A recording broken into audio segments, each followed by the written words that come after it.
All right, everybody, and welcome to episode 4 of the Path to Exile podcast, partnered with Mobalytics. I am Kyle Torek, and joining me every week is Miso Shiro and Dead Rabbit. And this week, we have a very special guest, Talkative Try, my man. How are you doing, sir? And tell the community, if in case they somehow don't know who you are. I'm doing well. I'm a little tired, but my wife has an energy drink en route, so I will be drinking that momentarily. And yeah, I'm talking to Try. I have been doing Path of Exile videos for about 2 years now. The hype person for the launch of Path of Exile 2. I've been making videos on it since the release, whether it's news, commentary, drama, podcasts, interviews, so on and so forth. Slowed down a little bit because I was having some health issues, but I am back in full force for 030. When that's totally releasing on August 29th, there's no way they're going to delay it like they've delayed this teaser. Right? Listen, never. It would be crazy for them to delay. That would be crazy, but I wouldn't be surprised if that's a possibility, like if they're not who knows? I hope not. Please. Yeah. Please no. Like if it was going to be delayed, we would have been heard by now, at least for sure, right? I think 99% were safe. I don't think there's any issues. I think they're waiting for the perfect moment to post a picture of a bear or something, Yeah. I mean, hopefully, we were hoping it would be right before this podcast, but we didn't get those teasers. But I'm excited. I know these guys are excited to have you on. As someone who's new to the Path of Exile community, when I get passionate about something, I want to consume as much information from it as possible. And it was through your streams, your podcasts, your shows that I learned not just much about Path of Exile 2 and the lore and stuff, but about community members like Sir Gog and Dreamcore and Alcohol, all these guys that I did not know about before. Now I'm big fans of them, and it's through a creator like you. So, I know all three of us are excited to have you on. Before we dive into the PoE2 talk, we like to start these shows with a little bit of bro talk. What have we been up to? Non-PoE2 related. I recently just started playing Deadlock. I am pleasantly surprised with it. It is, I guess... I'm sure everyone's done reviews on it by now, but it's like Hades meets an ARPG in a sense. And I don't know. I love Hades. It's one of my favorite games of all time. And I've just started playing. I'm less than 8 hours in, but I'm enjoying it a lot. Hellclock or Deadlock? Hellclock, what did I say? Deadlock. I said Deadlock. Yeah. Okay, that's the Valve game, right? My bad. Yeah. Hellclock. Yeah. I meant Hellclock. My bad. I was about to say, because I was like, oh, Deadlock kind of makes sense because you do have a MOBA background, but I misspoke. It's definitely news to be. Both amazing games. I do like Deadlock though. I do like Deadlock. Did any of you guys ever play Hellclock though? I played about an hour. Right? Yeah, I played a lot of it. I played, I don't know. I think I played 15 hours or something of it. Have you beaten it? Was it hard or?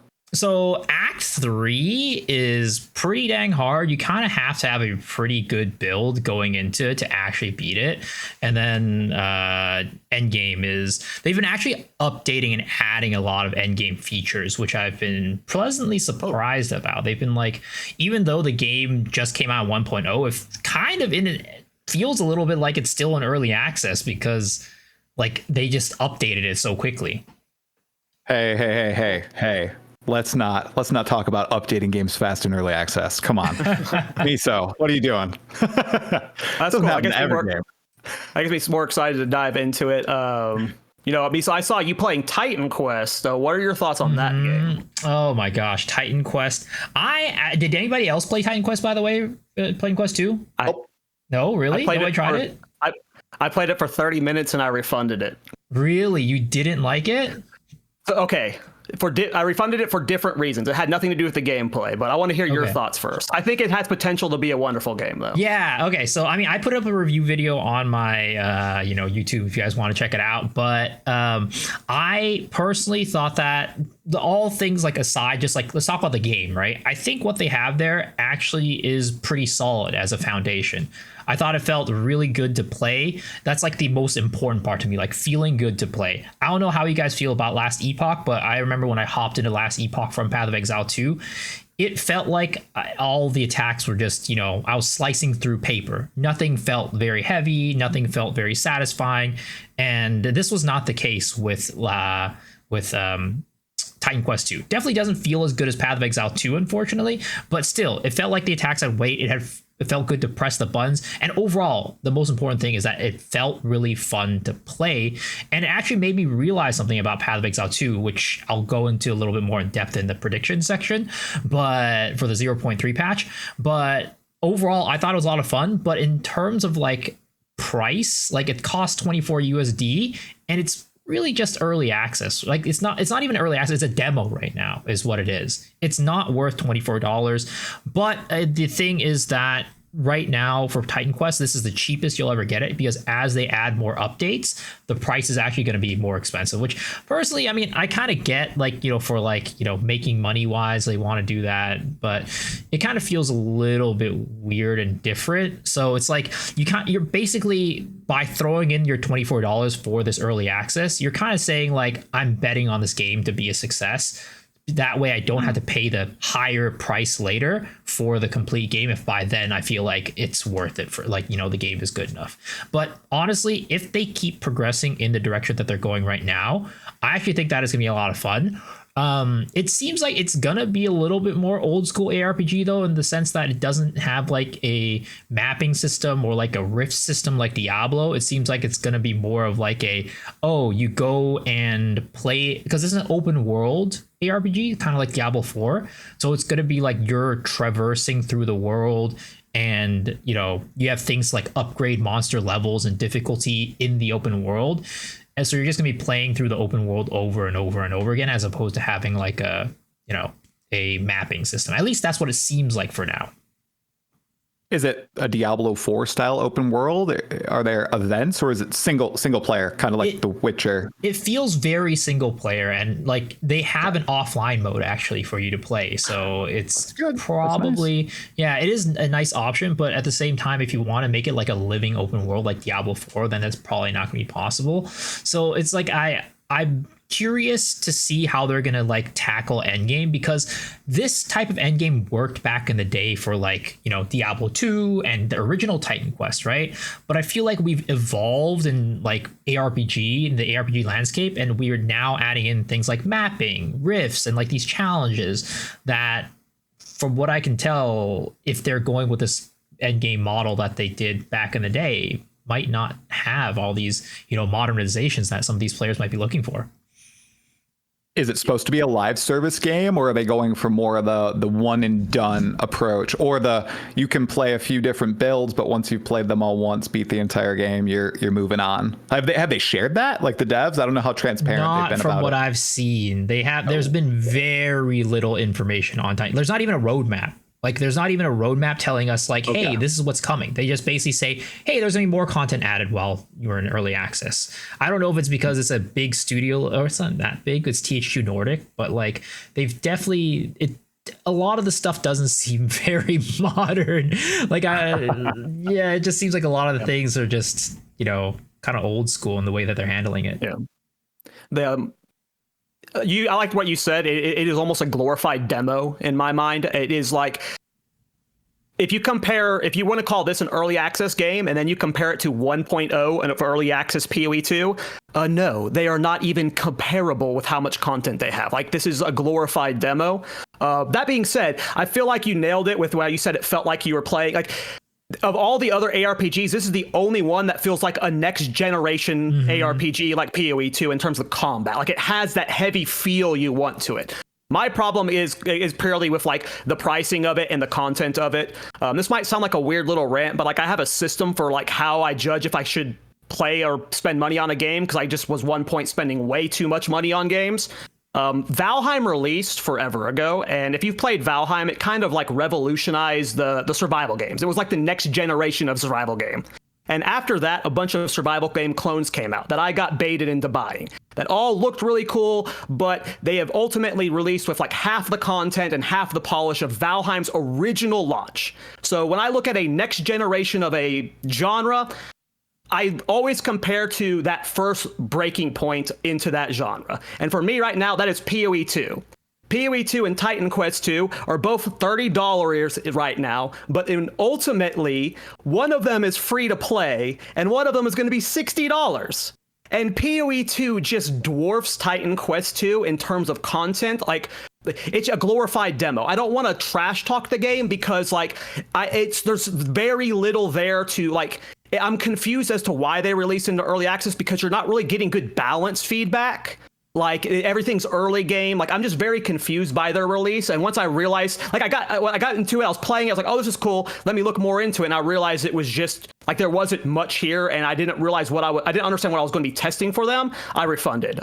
It could be a fantastic game one day, but as it is right now, when you compare it to 1.0 of PoE, like they're not even in the same ballpark. And I can't justify spending money on that in my weird twisted brain, you know. Yeah. It's interesting because I had the conversation with chat before, like when we were playing Titan Quest, we were obviously making the comparisons between the early access for PoE 2 and the early access for Titan Quest 2, and it's you can't even compare them. It's like it's not even fair. It's like basically comparing a toddler to like a college student in terms of like abilities, because like there's just so much in PoE 2 in terms of its early access. Like many games would call PoE 2's current state at 1.0 for sure. Oh yeah, definitely. Now I looked it up on the side because I was curious how long the development cycle for Titan Quest 2 has been. It looks like it's only been about 3 years. So it sounds like they must have tried to ship it into early access for some reason. Maybe they see like the hype around current day ARPGs, or maybe they see a lot of people hyped about like Diablo 2. It seems like I've been seeing a lot of people compare it to D2R and Diablo 2 gameplay. You even said it was an old school ARPG. Dead Rabbit, I know you're a D2 fan, right? I'm pretty sure, right? Have you played that? It's funny that you mentioned that. I think I personally, I never mentioned it before, right? But yes, I played I don't think Diablo so. 2's. I think I never mentioned it before, right? No, I have videos. I might have played some Diablo 2 in my day. Yeah, I would honestly, I haven't played Titan Quest 2 for the exact reasons that were stated here. I played the original Titan Quest back in the day, but for the exact reasons that were just stated, I didn't even touch it, because for me it's also just, I saw it on some streams and I saw it's like basically like raw gameplay. It's around like 7 hours or something. I'm not paying $30 for demoing a game that is 7 hours. I think with the cycle that's going on with Titan Quest, it's probably not a scheme per se. I think THQ has a lot of money to throw around, but it's probably something, and I don't blame them for that. It's definitely something that I understand. It is getting in a lot of money. They did it at a very opportune time as well to drop the early access, because a lot of people are kind of, it came at a point where PoE 2 is kind of dead right now, and PoE 1 is also starting to go down a little bit in hype. And that is why over the last week there were a lot of the ARPG streamers, like pretty much all of them were streaming it. That made a lot of people probably buy the game. Let's just say they sold 100,000 copies of it. That is going to give them a lot of more like leeway into developing the game. And I'm just always like, I'm happy to see any ARPG pop up. Like I don't care. I think Titan Quest is a very, very good way of getting more ARPGs into the space. The original Titan Quest was super good. I would kind of compare it to Grim Dawn, to be honest. I was literally about to say this. The people that made Titan Quest 1, they made Grim Dawn. The people that made Titan Quest 2 are not the Titan. Yeah, but it still like has a little bit of like the Grim Dawn vibe to me, because it's it's more of a classic ARPG. Like Miso said already as well, there's kind of the new age of ARPGs now, where we have not only this open world aspect, but like the whole end game aspect, and like a little bit of the thing that current MMOs have, where the game only really starts when you get into the end game, kinda. And that is definitely something that PoE 1 has going for it. That is something that PoE 2 has going for it. The game really starts when you get into end game. And I feel like Titan Quest is more of a classic ARPG, where it's actually like you just play the game over and over again, and you have fun in the campaign. You have like, you go through. I don't think there's, like, let's see, maybe they will add something like that with the end game and stuff, but it just, at this stage, it just didn't look interesting to me to play it that way. Yeah, because of the reasons stated, kind of. It's a demo. Were you a big Torchlight 1 fan? I never played, or not Torchlight, sorry, I was reading chat. Titan Quest. I'm not sure when it released. So, as mentioned before, I played Diablo 2 for all of my life, like religiously every single day for 20 years. I played the first Titan Quest on the side. I don't know. Did it release in like 2005, 2006, 7? 2006. Oh, 2006. Wow. Okay. Yeah, I definitely played it then. But yeah, for me, and how we said as well in the podcast before, there is kind of a factor, especially in ARPGs, in my opinion, where you play a certain one and it kind of ruins other games for you. For me, that was always Diablo 2 for other ARPGs, because I always compared them, obviously. And now, like Kalturak said already as well, PoE 2 has also now kind of ruined other ARPGs for me, because I tried like 2 hours of Last Epoch and I immediately quit the game. It's an amazing game. I think the developers for Last Epoch are doing an amazing job. But for me, it was just like I was missing something. I was missing like the vibe. I was missing the combat feel. I was missing like the art style and whatever. So yeah, just like Diablo 2 ruined every other game for me over 20 years. Now PoE 2 is doing the same thing. I don't know. And you're right. They sold 300,000 copies. Titan Quest 2 already. Yeah. I was kind of spitballing with 100,000. Yeah, that's $1 million right there. That's $1 million right there. For a demo that, many people would have probably gotten for free. Like, I think every time it is a very polished demo. It is a very polished demo, but if it kept reminding me of back in the day when, like, I don't remember Diablo 4 did this, but Diablo 3 definitely did this, where they had like a little demo where it was just Act 1 up until the Orc. And then I played so much of that. But the thing is, that was free. It did not cost anything. This is basically the same thing, but it cost $24. Yeah. Yeah. That was when I refunded. It was like it was just when I heard it was going to be $60, I was like, okay, I need to see what this game, because I know it's like smarter to get in now while it's cheaper, right? You have that mentality of it, but for me, it was like, I don't know. The pricing of it was weird to me. Have you guys been up to anything else before we dive into PoE 2?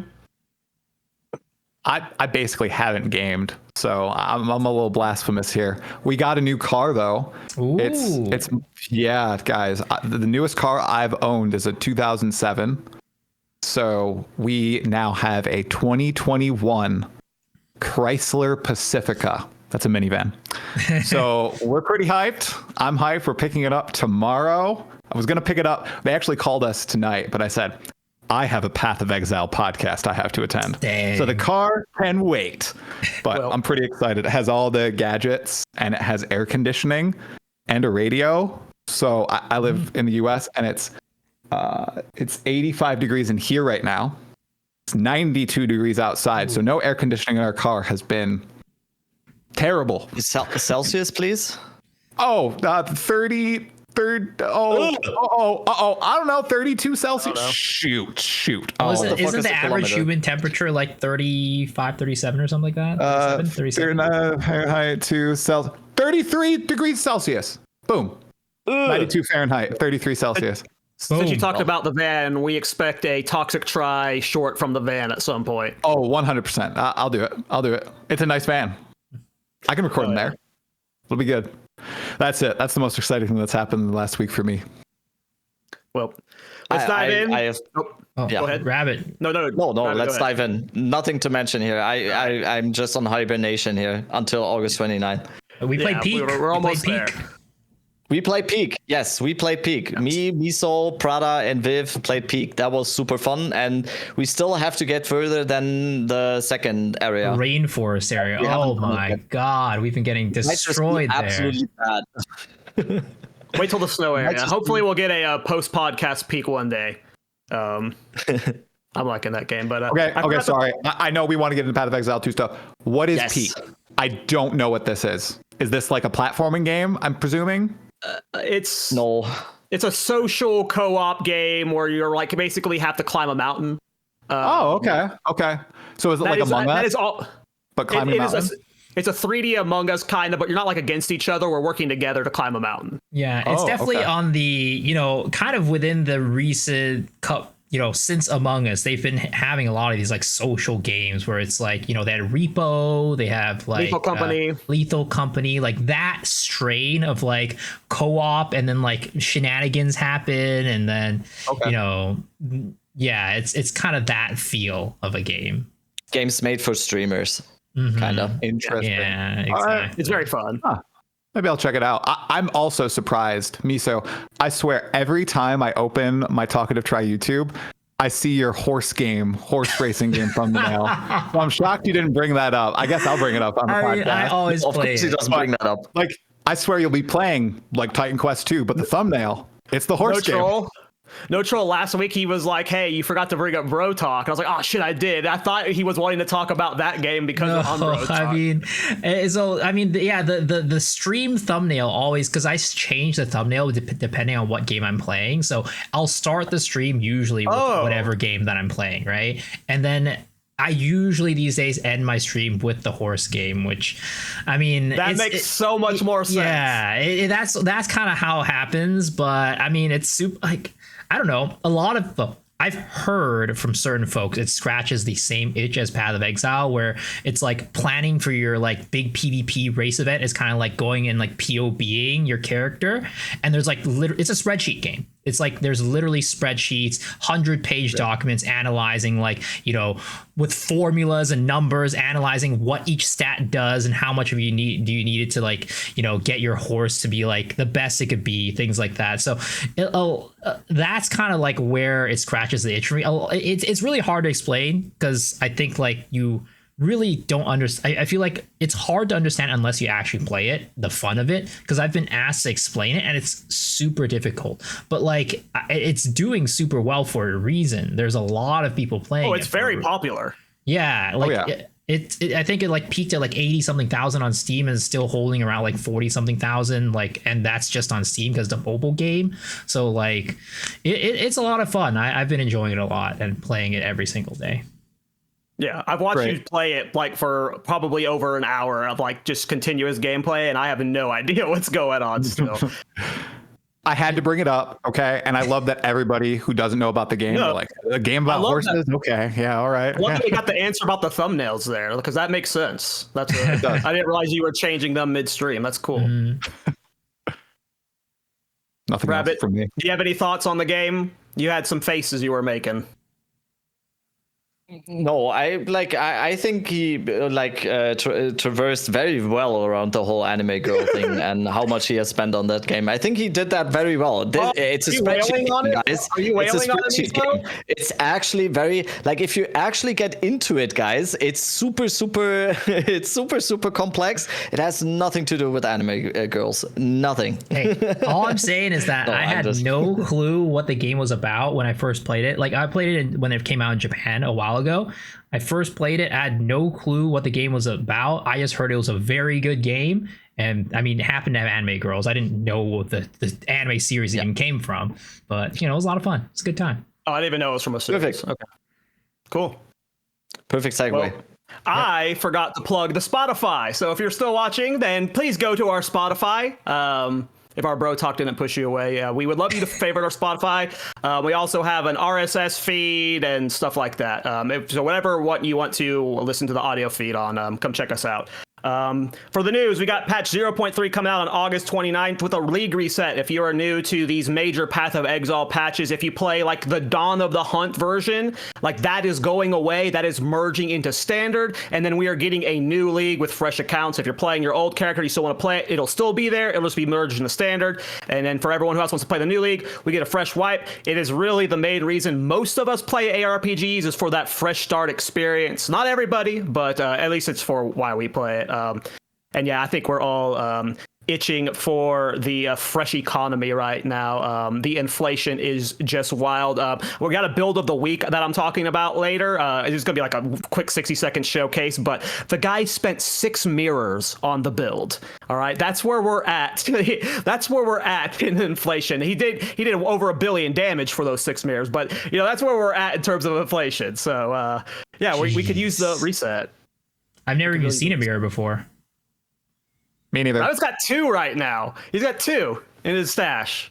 Rabbit's probably seen a couple mirrors, I'm sure. I mean, not drop, no. No, not drop, just Yes. value. Yes. Nope, never for me. Never been there. Never had that much, and I don't know if I just have them in my stash right now to look at them. I'm looking at them on my first monitor right now. I can see them right now. Man has Path of Exile on. It's wild doing this. Probably like responding to trade and stuff like that, doing trades in the middle of the podcast. No, never. People are still trading? Really? No way. Really? No. It's pretty dead. When I log in, I'll get like a random message for like something in my stash because like people are probably fiending for items to show up, but I assume it's pretty dead right now. Yeah. I saw the divine to exalt ratio was approaching 1,000. Is that still the case, or is it crashed? It's way over 1,000. It's way over. Sure. Last I checked, about like a month ago, it was 1,500. But yeah, it was about 1,400 last time I played. Holy crap! Well, I didn't even see a divine drop. 2,000 right now. Yeah, well, we need an exalt sync. Oh my god. Yeah, we do. I mean, I just think that exalts right now, like we're so used to exalts being kind of like, at least last league, the kind of main currency, kind of like how chaos orbs were in Path of Exile 1. But because of the buffs and changes to currency, it feels like exalts are more of like alchemy orbs nowadays in terms of value. And then our real trading currency now is probably chaos, is just like in PoE 1, because at least a month ago, chaos orbs were still holding strong at about 19 chaos to about a divine, which was I think consistent for the past 3 months or so, like 2 months or so. Yeah, I don't know what they are right now, Rabbit. Yeah, 12. Oh wow, okay. Yeah, I mean that's kind of to be expected. What I did at the beginning of the league, for example, I just put everything into Chaos Orbs when they released the whole fracturing orb thing. It was pretty much common sense to just go into Chaos Orbs at all times, because that is the biggest sink we have right now. The biggest sink of any currency in the game right now is Chaos. Because I have probably used 50,000 Chaos Orbs this league. Not even like, that is not an over exaggeration. I used, like in my last crafting session yesterday or something, I used like 4,000, 5,000 Chaos. And that is just, it's probably going to be still a thing probably for the like foreseeable future now. Chaos is going to be the main thing to be looking out for, because it's just the main sync in the game, and it's just for me, it's just a blueprint for how syncs in the game, divine syncs or exile syncs, syncs in that case should be in the game, because it is actually something that is good for the economy. It's just not good for the economy right now because it's just that. Exalts, they're like, you're exactly, I feel like they're like alchemy orbs from PoE 1 right now. You use them a lot during the campaign and the leveling process. If you have exalts, you're constantly slamming them into your good items. But at some point, you just stop doing that. I think someone in chat said that divines are down to 12 chaos now, so they've actually got, it's the chaos are at this point in the league like the commodity. They are what you are sinking into. I feel like that's one of the predictions that a lot of people want to talk about is the currency stuff. Like, let's just dive into that. Like, what is it that you guys are wanting to see predicting wise from currency? Because I'm not really a crafter myself. For me, currency, I just go to the trade website and trade it for something good. Like, I don't slam stuff. So like I'm a 100% audience complete noob when it comes to end game and advanced levels of crafting. So I don't know what I would want. Misa, what would be something you would be like looking for as a prediction for like what's the big currency thing you're wanting? Yeah, I mean, I think it's like interesting, right? Because I feel like with the recent currency changes, like the currency buff that we got, right? They really buffed up like exalt drop rates, and it may be a little bit of chaos here and there, and like, but it really feels like exalts were the ones that really got buffed for drop rates. And I'm not sure how I feel about that exactly, but maybe it's just something that we need to get used to. Or maybe it's like a rebalancing thing. I don't know. But for sure, I think that if the rates stay as they are right now, maybe some sort of like exalt, sync, like a better exalt sync, and on the opposite end, I think even Gazzy talked about this way at the beginning at 0.1. A divine sync was still something we don't have right now, which, it just ends up being like divines are really only used for currency. Like there's people that use it to like re-roll items, but it's not very common. Like I'd say maybe like a small percentage of people use it. So it's what would be a sync? Like what is an sync? Explain that. What are you looking for in that terms? I mean, maybe it could be like recombinating, using it as a currency to like increase chances for success, or like maybe using it as like a when you're doing some sort of deterministic crafting in the future with omens, you need to also spend like some divine orbs to make that work, something like that, to make it so that people are actually using the currency to do something. Because as it stands right now, there's pretty much almost no use for it other than as a form of money. It's like it's just legal tender. It's just like a dollar bill or something like that. Sometimes you can re-roll unique items too that have specific mods that re-roll when you use a divine orb on them. So that's another sync for high-end players. If there's something that I think there's something in the game right now where you can re-roll the skill, like it adds +3 or something levels to a skill, and you can constantly re-roll that. Something like that in the game. I know that exists quite a bit in PoE 1. It is definitely something for the as a divine sync. I think uniques are probably the ones that are most lacking still as a divine sync.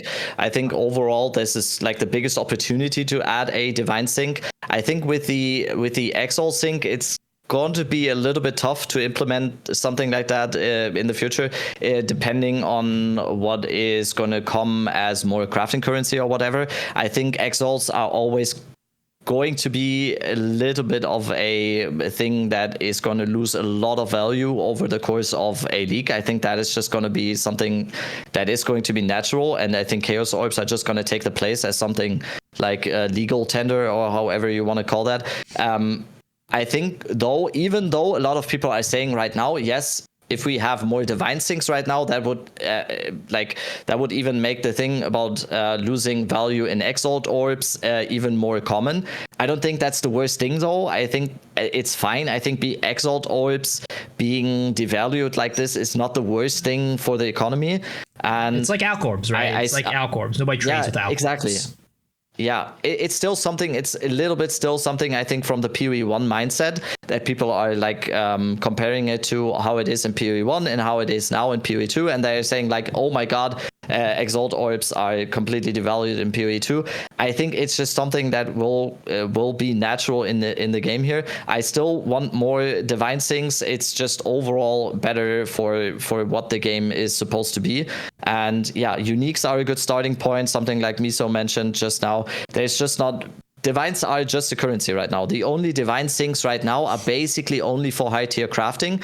That when you craft a good item, then you use a lot of divines sometimes. For example, when I crafted one of the mirror bowls I crafted this league, it took like 200, 300 divines to get it then to a perfect divine state after the fact.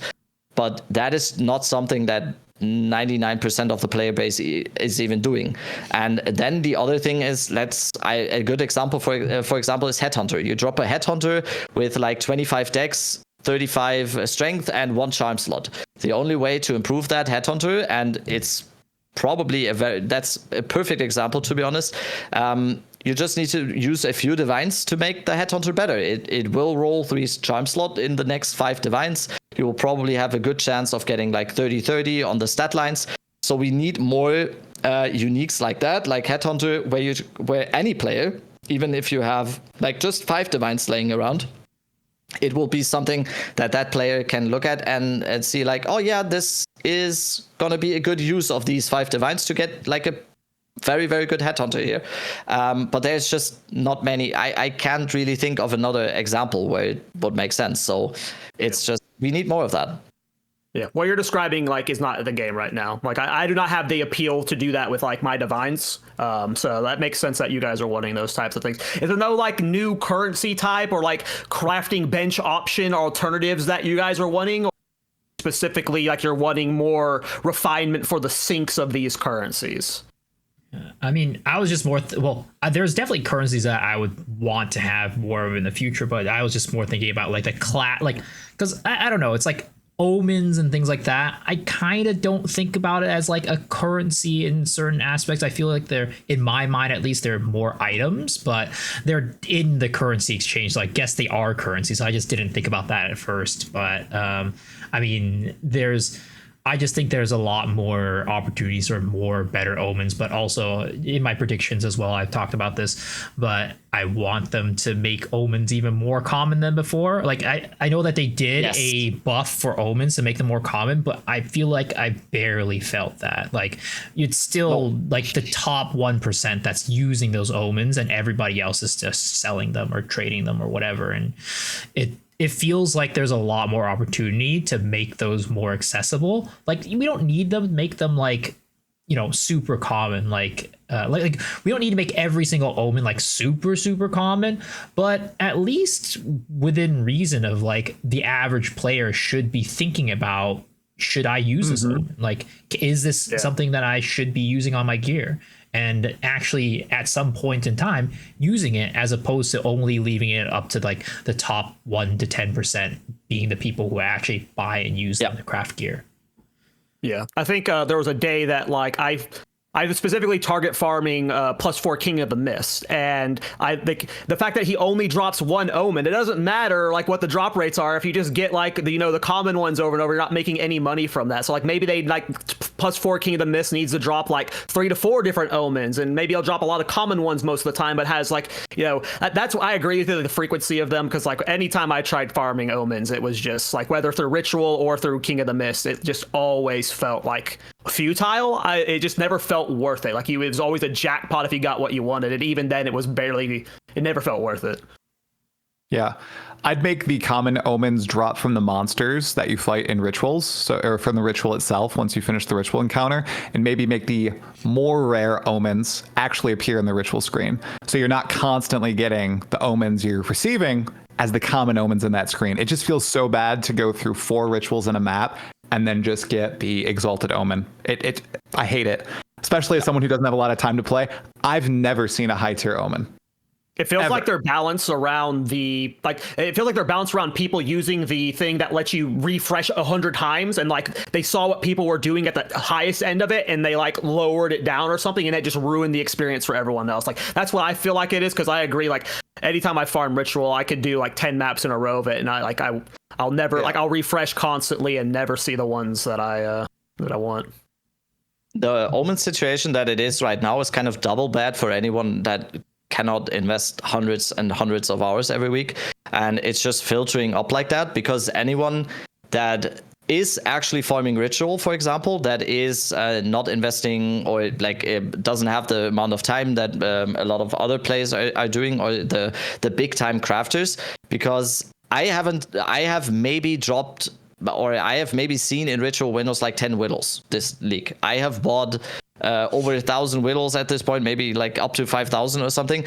It just creates a situation where someone on the lower end is never going to use that omen, because he needs the currency. They need the currency. When as soon as you drop a whittle as someone who's like on the lower end or on the more casual side, there is no incentive ever to use that omen, other than just selling it for divines in order to go to trade side and trade it like that. So it's like it's doubly bad, if you can say it like that. It's doubly bad for people who are on, I don't know how to phrase this, but on the lower end of time played, of time invested, or like the more casual side, however you want to call that. And I think it's just an easy fix to just make omens way more common, because then a situation arises where a person who's finding an omen is actually going to keep them, because the incentive to immediately sell it to someone like me who is crafting all day and who's like I can just pick up 50 whittles now, the incentive is just much lower then, and that will also make it so that it's not going to be completely devalued at the same time, because you would think right now if they like quadruple the omen drop chance, at first, you would think, oh, that means all the omens are going to be with no value now. I don't think so. Because it will create a situation where more people are going to keep the omens and actually use them to craft and not sell them. And so they will hold value a little bit, because I think if you take like 10,000 PoE players right now, I think 9,000 of these players don't have a Omen of Whittling in their inventory because every time they see one, they just sell it. And that is why the situation that we have right now is the way it is. And it's just, even as someone who uses that for his own good or something, I still think it's bad. It needs to be more accessible to more players. We need more Omens. We need more, like, there's probably going to be more Omens. I think that's a pretty safe prediction. But the Omens we have right now need to be more common because it opens up a whole new ground for so many more players. I did a lot of crafting content over the last like 4 weeks. And the most common comment I got on those are, damn, I really hope I can do this next league because I learned so much here or whatever. I like the crafting is so awesome or whatever, or the slot machine is so awesome. It definitely takes a certain type of player to enjoy the type of crafting we have right now. But most people, and the most common comment I had is just people enjoy the thought about crafting, but they can only live it through me on stream doing it, and that is just sad because it's such a big part of PoE2. Ground loot is super amazing, and it should be something that should always be on the forefront of an ARPG. Ground loot has to be amazing and has to be something that people want. But crafting is just, it's so nice. It's so nice to like actually get into it. And I just want more people to be able to do it. It's just as simple as that. I think one of the big issues right now is that in PoE 1, I'm pretty sure there are currencies that are also kind of like Omens in that they're very expensive and only a certain portion of players can use them to craft. But I think the big issue right now is that we're either a all or nothing type of in a type of place, because you either have players who can't afford no Omen, so they have zero ways to even get anywhere close to deterministic crafting, versus you have at least the best deterministic crafting in the game, which is Omens. So it's either you get no deterministic crafting or you get the deterministic, but it's like super expensive. Whereas in PoE 1, there's a lot of ways to do deterministic crafting that doesn't cost you an arm and a leg. So the difference between that player who has the currency versus doesn't have the currency isn't as like, you know, there isn't as big of a difference because both types of players can use deterministic crafting, but like only the very, very dedicated players can use like the highest end of it. Yeah. I think, like, yeah, when I was playing PoE 1 recently, one thing I noticed, especially when I was delving, like, there was, like, several tiers of currencies from it, and they all had, like, one was, like, very cheap, one was, like, 3 exalts, one was, like, 7 exalts, like there was a scaling up to it to where, like, whenever you were getting those mid-tier drops, they were still flipping for something. Right now in PoE 1 and PoE 2, everything's either 1 exalt or divines, right? There's very few currency that are in that middle range that you're talking about. It is a very all or nothing, like you said. That's how I feel. And I echo both of what you say. I'm one of those players you're referring to, Rabbit. I just like, that's what I mean when I say, like, when I see one of these good things, I'm just better off trading it for a bunch of divine and then making a whole new set of gear for my next character, as opposed to like investing all that currency and time into it. It's just, yeah, it does not feel like it's accessible to me right now, and everything you guys have presented makes me want to do it. I'm curious, Try, as a solo, you play solo self-found, right? Specifically? I try, and then I swap into Trade League when I fail. Yeah, because I do have very, very little time, and I played Path of Exile one. I will still play in the future, but I played for years, and there's a reason why I have Oshabi behind me right here. I love harvest crafting. It was simple, but if you had the knowledge, you could wield it, and it could be so powerful if mixed with other crafting systems. But for someone like myself, I could go in, I could farm a few harvests, and I could get an item complete. Like for me, you know, to the power level that would allow me to beat pinnacle bosses and clear the game almost solo. I really don't feel that in Path of Exile 2 right now. I don't get to engage with any of these systems that you guys are talking about, so I do think they need to add some sort of mid-level crafting system that someone with a lot of knowledge but maybe not a lot of time can engage with. That's what I'm really pushing for to come. I don't know if it's going to come in 0.3, but I hope it comes in the future. They have a lot of inspiration. They have a lot of competition in this area too. I don't want something like Last Epoch where you can very easily get the greatest gear in the game. But I also don't want something wherein it's completely locked out from you your entire play session. It just doesn't feel good unless you buy it, which, well, Zero Divines dropped this league, so kind of rough for me. Well, we jumped a little too quickly into the predictions, but that topic just segued perfectly into just predicting that kind of thing. Let's go back to the Microtransaction interviews, because actually a lot of really cool things were kind of teased. Nothing like with substance, but we got a lot of vibes. This first one, I'm curious about your perspective on Try, because I know you're a lore guy. One of the videos from Microtransaction, they teased that there's an Easter egg in the game that has been there since the beta that no one has found.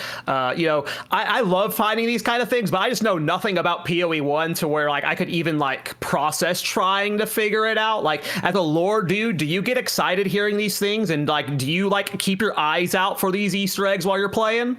Yeah, I play through super slowly. And when they added that patch, I think it was halfway through 0.2, where they enabled a lot more maps to be found, I actually found some of these lesser found maps. Like there's one with cows that I found in it, which was crazy. I got to I don't know if you guys have ran into this one, but I find all these little funny things because I go through them very slow. Like my first PoE 2 playthrough, all the dialogue, all the areas explored. It was so much fun. What this Easter egg could be, though, I mean, these guys, I talked to one of the environmental artists quite a bit, and he's like the guy who put the banana into King's March. All right, so these Easter eggs might be tiny, and you really have to suss them out in these maps. It's not going to be like some huge monument that you're going to find when you're chucking your lightning spear or whatever across the map. You're going to actually need to explore. So I'm guessing it's something in that vein. Maybe it's a little bit more in your face. I found the Lake of Kalandra map, and I thought that they would put Kalandra in the map somewhere, because she was in Path of Exile 1 for a brief time in 3.19. To my knowledge, I can't find her anywhere. Maybe that's like one of the Easter eggs that they've hidden, but it's quite enjoyable. Yeah, you guys look for Easter eggs at all? I don't know if either of you are lore kind of people. No, I like lore, but I like lore too. Yeah, it's not something I'm doing much while I'm playing. What I really enjoy is so when I played Lost Ark, there was a content creator named Saintone, and he did this kind of every year, every couple of I don't know, patches or whatever, right? Content drops. He would drop a lore video where he would basically just tell us what the lore has been since the last video that he's made, and since the content's been up. That's how I like to consume the lore, because when I'm gaming, I want to game, right? I want to get in there and just kill stuff. But then in my off time, if I'm instead of listening to a podcast or something, I'll pop on Saintone's lore dump for Lost Ark and listen to that through, and it's oh, that's beautiful. So that's the type of lore I like. That's how I like to consume lore. But it's not that I don't enjoy it. It's just while I'm gaming, I just kind of go. Do you guys have a favorite character in PoE 2? Like an NPC? Don't say Asala. Please don't do that. Alva. Don't say Asala. It's become a meme. It's become a meme on my stream that every time I fight in that Poitsy, I say, "Oh, she's so hot." So I guess I'll go with no Poitsy. I like Zarka. Oh yeah. Who's Zarka? Which one's Zarka? She's in Act 2. She's the lady that gives you the Visitri horn, and I think she disenchants your stuff for you. She goes the old lady. Hag. Yeah, she's cool. Okay. I love her. Her lines are great. Beheads. So she's not the one who beheads the Act 2 boss? No, that's Asala. Oh, okay. Yeah. You can see already. I'm what is called a skipper. I skip everything. I just I don't know. I just wanna I skip everything. I might not know a single line of lore in this game. I know I'm playing PoE 2. That's all. Here's what's funny. I've leveled 30 characters now, so I guess that would be 60 times through the campaign. It wasn't until my 8th or 9th time through the campaign that I realized we went back in time. That's how little I was paying attention to the story. I did not realize we had gone back in time. So I completely brain off in ARPGs. I just blast. Like, I remember at one point I was like, oh, that's why they're talking about taking these relics and now they're not here and stuff. That makes sense because I stole it. It took me way too long to notice that kind of, so I just blast. Poor Try, he is dead inside right now. Okay. It's okay. I'm excited for more of the story to hopefully come out. I really thought Act 1 was strong in terms of story. Act 2 was pretty good as well. But the time travel stuff, it just does not vibe with me. Act 3, it kind of nosedives, unfortunately. So hopefully Act 4 can pick it back up now that we're in the present day again. So hopefully. I really like Act 2. Yeah, Act 2's good. One of the things that I'm super hyped about is that they talked about more simpleton maps. This is just like my thing. The thing I talk about most is my favorite maps are like Steep, which is just a big open field, right? You don't have to do any thinking. You just clear the damn field. Like, I want more simpleton maps. And that is honestly one of the things that I am most hyped about. I hope we're getting a lot more just, I don't want to think. I want to just brain off and listen to music and look at my chat and like all the corridors and stuff. They don't like, it's too much thinking. So I am big hyped about the simpleton maps. I mean, I think most people like those. Yeah, it's just more fun. I think like having the option for like maps where you can just turn your brain on. I think this is also just what this game is made for. I think it's not only just like a simpleton map or however you want to call that. I think it's just more fun. It's very easily very easily seen for when you just ask like anyone. 90% of players will always say, yeah, I prefer Step, I prefer Crypt, I prefer like Rust Bowl or whatever. And if most times, if 99% of people say, yeah, this is more fun than the other thing, I tend to believe it. I'm a contrarian a lot, but in this case, it's just, yeah, it turns objective at some point, and I'm looking forward to that as well. It's just I want more maps where I'm actually looking forward to the map and not like, oh fuck, I have to do 2 more Val Foundries so I can get to Savannah. It's just simple as that. Oh, I love Rust Bowl. It's funny how my favorite maps have like, or my least favorite maps have evolved. I don't know. I felt that Vol Factory was okay this season, whereas like my hatred of the change, right? Yeah, I don't know if it's because of the change or what, but Vol Factory is actually not bad. But Vol Foundry, get that out of here. Like Hidden Grotto, get that out of here. I was a weird person. I like Hidden Grotto season in 0.1. I don't know why, but this season, terrible. Like, but Vol Factory actually decent these days for me. Ravine is my favorite map. Oh, that's pretty sure. That's a good one. That's like a line, right? Yes. I like the variety. I'm so shocked that they went with so many maze maps for the initial release.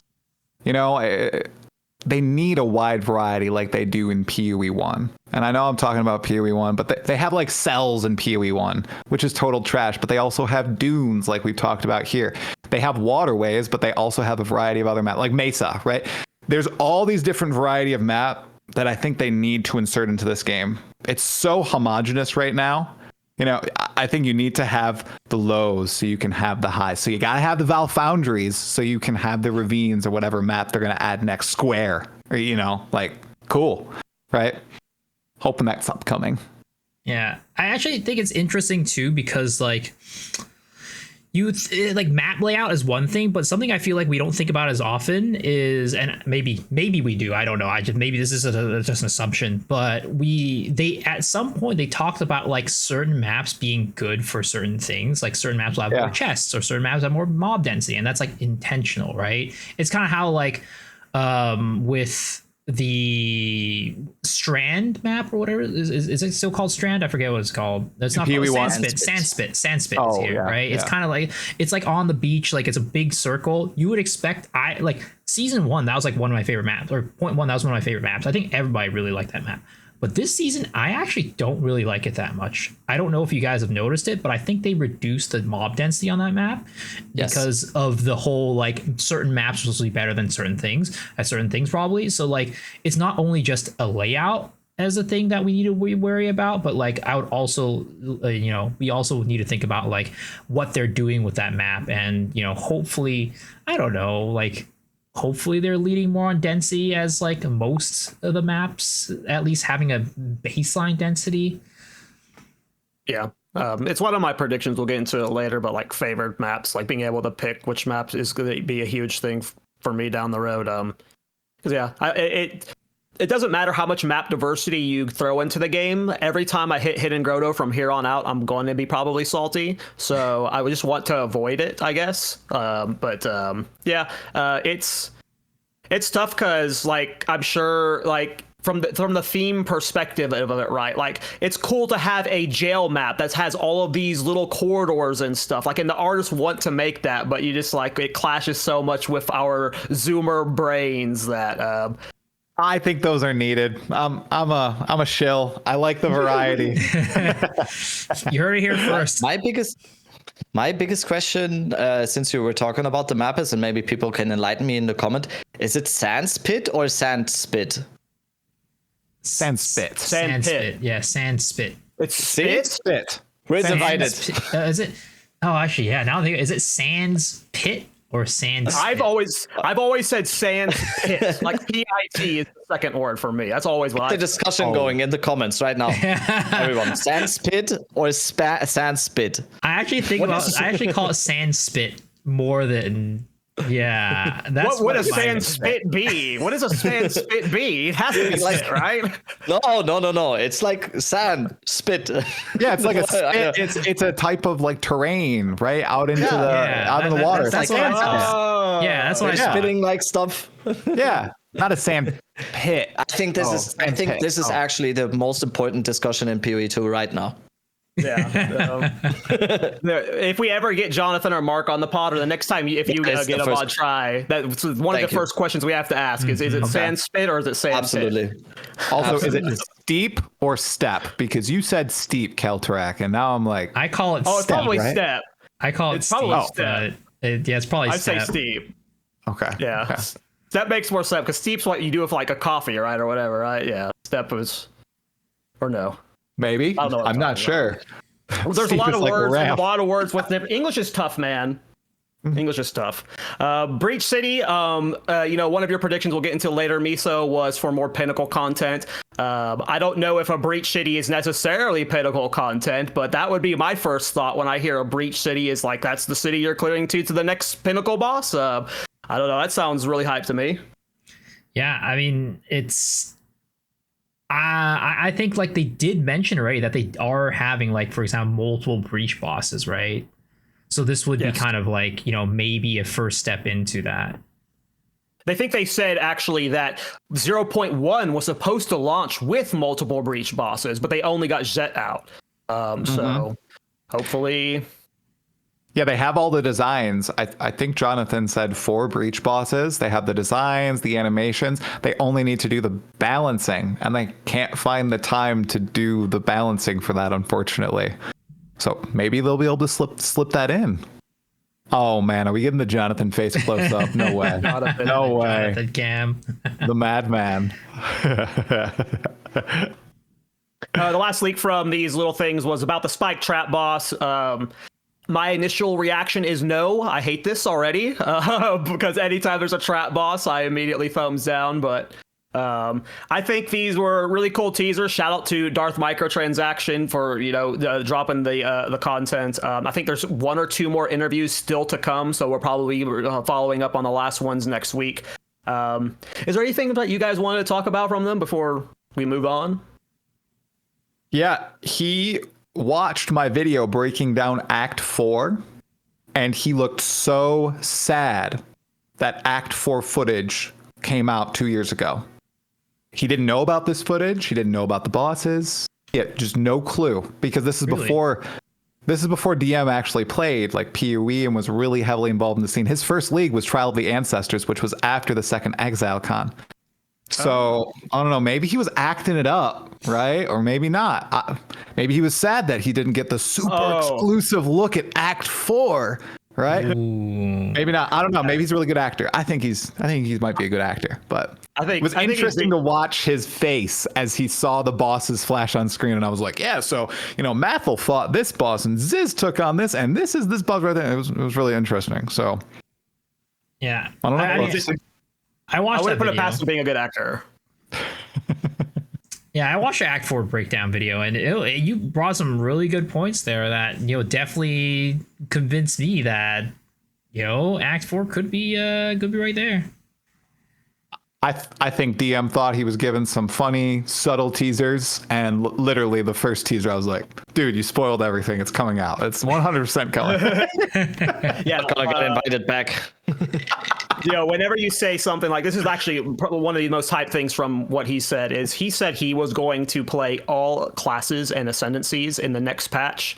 I am someone who has done that in both patches. It is a lot of hours. It is like even if you take into account he's playing hardcore and he's going to die on some of them early.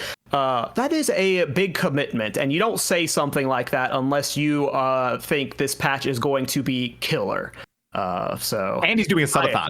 His first subathon for Kiwi too. Yeah. So big hype. Interesting. Mm-hmm. Do you guys think they're going to add any more ascendancies? Oh yeah, for sure. Yeah. Oh yeah. That's one of my predictions. Yeah. I mean, we talked about it last podcast about how there are teasers for the martial artists. That could be a potential, or not teasers, but martial leaks. artists. Yeah, we could swap into some of those predictions right now. I mean, one of my predictions.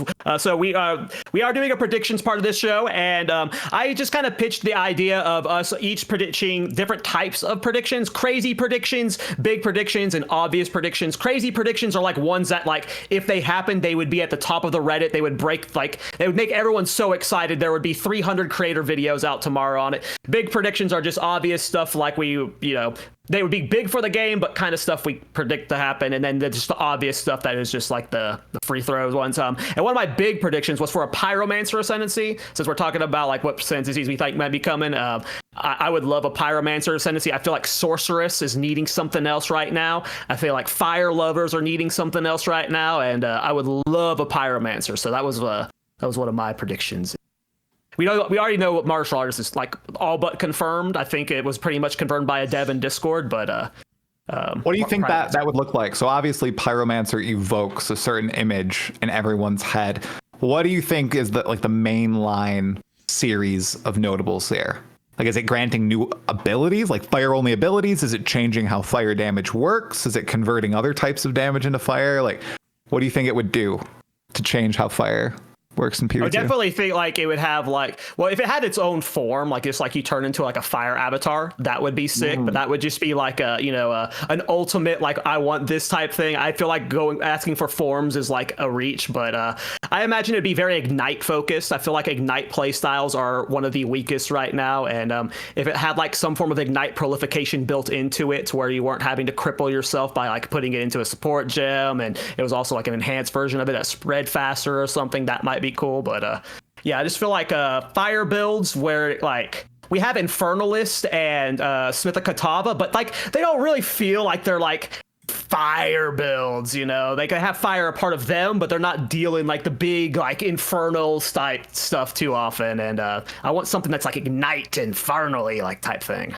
It's like interesting because like originally when Path of Exile 2 was coming out, I thought Infernalist was going to be like the fire character because like all the art is like fiery. She's like shooting fire out of her hands, and like she has like the flame mechanic for her mana. Like the Hellhound, like I thought she was going to be a fire character and like was going to be her identity, but it ended up not being the case. And like I think part of it is like the fire part of her identity is kind of weak in general, because there is like the whole thing where it's like all hits contribute to Ignite and like things like that, right? So she is technically supposed to be the fire character or fire ascendancy, but I just feel like the fire part, one, the fire spells are very weak, but two, it doesn't feel like the fire part of her is very fleshed out.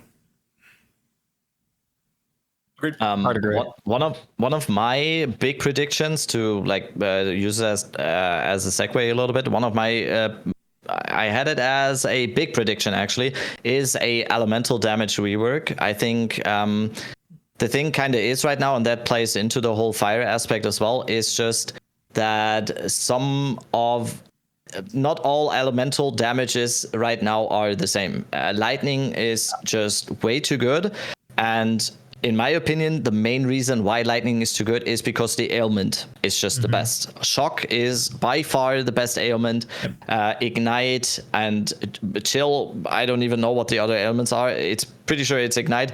They just don't compare. So just getting more fire stuff into the game won't really do anything. I think we definitely need, and that is why I have it as a prediction, is we need a rework when it comes to like the elemental ailments. I think fire damage can actually be good if ignite is better. If you can like maybe stack ignite or something, or if it's just like if it's a damage increase as well, if you have ignite onto an enemy or something, that it just improves your damage on that target as well. Because if you look at the passive tree, for example, like especially in the Sork area on the top left side, most of the fire stuff is. It's not that bad. There's a lot of stuff on the tree that is actually really good for fire. There's a lot of stuff that synergizes very well on top of itself, especially if you go into that part of the tree. That is not the problem right now. The problem is right now not really that we don't have enough fire stuff to do. It's just that it doesn't hit quite as well as some of the other stuff. And there is just no incentive for anyone to go fire if you could just go lightning and have just way more damage like that. And that is something why I have it as a prediction here. We just need, I think the fire stuff is here. It just needs to be better. It needs to be balanced or reworked entirely, in my opinion. I think Ignite needs to do something cooler, because you scale Ignite with more damage, right? But if you're already doing giga damage and killing everything by the time it's ignited, what the heck does it do? I think like exploding, like if you ignite something within a certain threshold, like it just does aftershock damage to corpses, like blows it up or something cool like that. Because shock is a gimmick, chill is a gimmick, freeze is a cool electrocute. Ignite is just more damage. I don't know. It does not. It's not cool. It's just not cool. Scaling.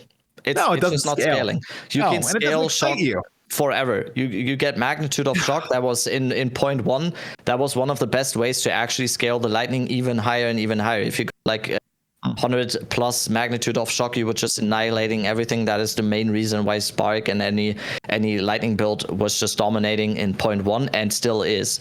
And fire, just like the ignite ailment needs to be better. And it's, I don't know, I say this a lot, and I'm not saying like I could do a better job than anyone at GGG. I could never, but I feel like it's pretty easy. Just make ignite better. I mean, it's like interesting that we talk about this, because like there's a lot of angles to take a look at this from. Like, I think lightning historically in Path of Exile just has always been the best elemental and ailment. It has to do with like what they've said before. Like lightning has like the I don't know, the theme of just like hitting a lot of mobs and like chaining and doing all that. And shock historically has always been the best ailment. Like it's not a Path of Exile. It's not a Path of Exile 2 problem. It's just, it's a Path of Exile problem in general that ignite shock has always been the best ailment. And if they do want to make a change to that somehow, I feel like they need to make a change to it across both Path of Exile 1 and Path of Exile 2. In general, any changes to the ailments themselves, they are consistent across the two titles pretty much for the most part. So if they want to make any changes, they're probably going to have to make changes to it across both titles. But at the same time, I do think that the Ignite stuff is very interesting, because I do think there are options for Ignite and fire damage in Path of Exile 1, whereas in Path of Exile 2, there aren't that many, even though like in Path of Exile 1 still, I think it's typically considered not as strong. But I think a lot of that has to do with like, one, in Path of Exile, elemental proliferation is a thing. In Path of Exile 2, it is not a thing. And they have stuff that like proliferates elements, especially specifically fire, but it's really bad or potentially bugged. Like it just doesn't work very well. Like they have the stuff that's like proliferates from the corpses or something like that. And like it doesn't work very well. I've tried it. It's not efficient. It doesn't work well. If proliferation happens way too slow, if it does at all, which I think is a big problem with fire in general, because you just can't AoE, you just can't mob with it, you just can't clear with it. The other problem with fire is that I actually think when we're talking about magnitude, there's actually not that many areas to scale ignite magnitude at all. Like there's a bit of poison magnitude, which is another ailment. Poison magnitude, there's a good bit of shock magnitude, but in terms of like, at least, you know, the effectiveness of the shock magnitude is much better in my opinion, but fire magnitude scaling, there's not that much. And also, like if you think about it this way, most builds that use some form of ignite always runs Black Flame. Black Flame converts the fire to chaos damage, so the ignites to chaos damage, and part of it is because it has a 50% magnitude increase on the ring itself. And that's like one of the best magnitude increase scalers in the game right now. So there just needs to be more love towards fire in both the proliferation aspect to help it do AoE damage, but also just scaling. I just don't think there's enough. The problem is that GGG has said that they want the ailments to feel different, and they've set up poison to be the dominant, like, damage over time ailment. It can stack and it can spread with very little investment. And like you said, the passive points on the passive tree are just so much better than the ignite ones. So like, how do you make ignite better without making it a carbon combi of poison when poison just already that good? So that's just going back to Rabbit's statement of like, it should be easy to tweak it. Like that's in my head why it's not easy to tweak it, is because all the ways I think of buffing it just make it another version of poison. And I just feel like that's because they made poison, like, maybe not too good is the wrong word, but they just made like all of the good ways to scale a dot into poison. Like it can stack, it can scale off of its initial hit, and you have very easy ways to spread it. And obviously like prolification and stuff, and like you see people saying ignite stacking. Well, like how is that different than poison? It's just poison on the bottom or on the left side of the tree, right? It's the fire version of poison. So yeah. I feel like that's the reason why it would be hard to balance. But yeah. Well, I actually think that there is a very good ignite build out there. Actually, there actually is a very good ignite build, and it's one of the top tier builds. But you guys probably will never think about it. I have a Flame Blast Ignite build I did this patch for Simulacrum 4. It could only do Simulacrum 4 well, but that's the only really successful Ignite build I've had, is with it was a cheese Flame Blast Mythic Katana. Yeah. So the one that I'm talking about is the Whirling Slash Ignite build. I don't know if you guys have seen or heard of that. Yeah, that is an Ignite build. I remember build. In the first month. It's not a spell build. That's the problem. But it is an Ignite build, and it is a top tier build. And one of the reasons why it's actually decent is because of Scytha's Spear, which allows you to aggravate ignites. Which at the end of the day, well, one, you solve the proliferation problem because Whirling Slash, you're just zooming around the map doing huge AoE, right? And then with Scytha's Spear, it gives you the single target damage that you need to, aggravate the ignites. So it's a mixture, like I said, of the AoE and then also not having enough scaling for single target. Because with Scytha's Spear, the scaling is actually insane. You do a lot of damage. It's crazy. Scytha's Spear is awesome. Yeah. They aggravated ignite. I forgot about that. I forget which build I was using that in. I do like the prediction of like elemental damage does need a rework here. Try, what is one of your big predictions you want to dive into? I know one of my big predictions. Yeah, I know there's something you're probably going to talk about. Oh goodness. Well, let's just skip past that first one because I always talk about that. One thing that I think they could do, I think it would be a pretty simple addition to the end game of PoE 2 that would help all types of players get more invested in the game, is add some new types of item modifiers into Path of Exile 2. everybody's pretty well aware of what the best mods on an item are, and they're pretty bland. You know, it's added damage. You want res on your gear, on your armor pieces, res, life, whatever. It's kind of boring. In some games, some RPGs, there are special modifiers that can only roll on certain types of items. Let's call them influence modifiers. They drop from the hardest bosses in the game, and they completely can change how you build your character, and it feels so good when you get that right combination. It elevates crafting, it elevates the random drops from the ground, right? I think that they should add some of those to maybe the Arbiter of Ash, maybe to some of the Citadel bosses. I think that would just added a whole new tier into progression and a new fun factor to finding ground loot. They're only found in these boss encounters, and they make rare items a little bit more exciting than they currently are. Because I think a lot of rare items are pretty dang bland. The only cool things that you can really get on rare items now, in my opinion, are out of the normal player's reach. Using special essences, using the very rare essences, the very rare runes. Those are some really cool mods. Never going to see those on my items, unfortunately. Maybe if I kill the Arbiter of Ash, though, I have a chance to get this awesome modifier that causes my ignites to explode monsters on death or something like that. I don't know. That'd be pretty cool. So that's one of my big predictions. I think they could add that to the game, and it would add a bunch to the end game. Yeah. When I think of any, like, I can't even think of a modifier like that would even be comparable in this game. Like, the coolest modifier you can get on your gear that's not a generic stat is just like plus levels to skills. Like, helmets can get +2 minion skills, and that's like that's not build defining, that's not build altering. You know, it's just like that's the coolest thing we got. So that'd be cool.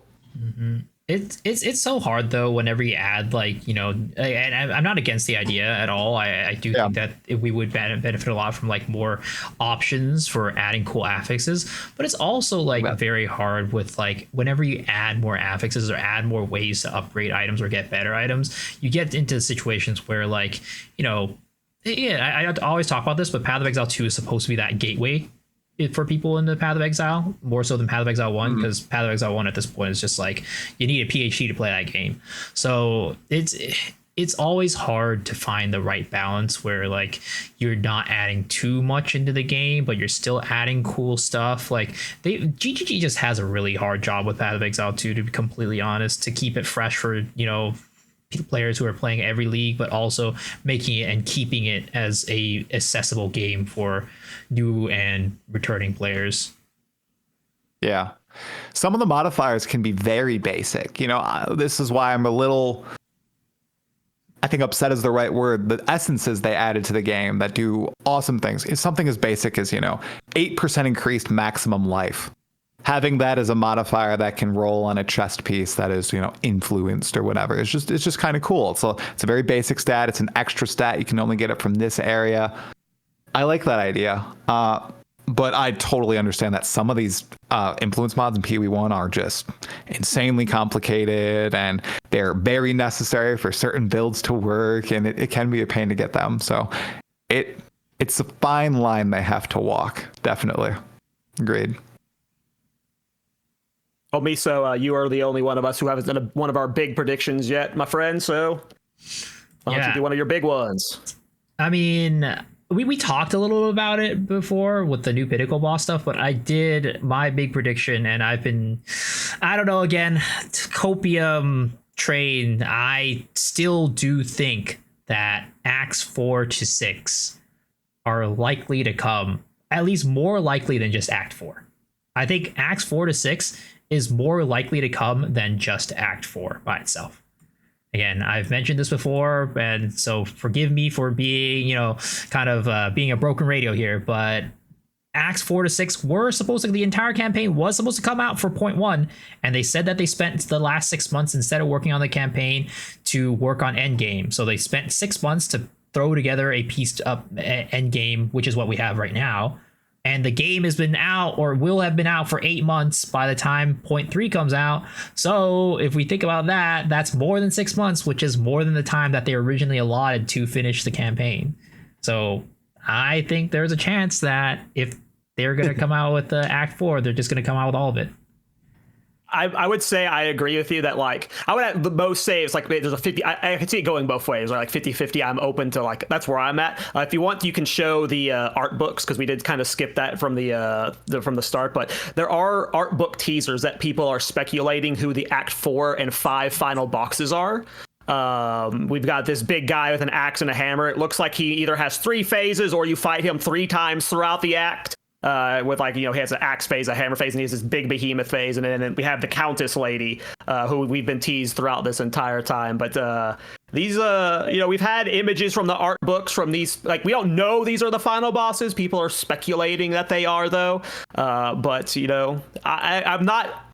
I would say, like, if they were planning to release the game in 1.0 this year, that means Acts 4, 5, and 6 were likely. And I believe we've talked about it, that they said at one point that their original plan was to release with Acts 1 through 6. And then they pivoted to having an end game instead. So I think I don't think it's unlikely.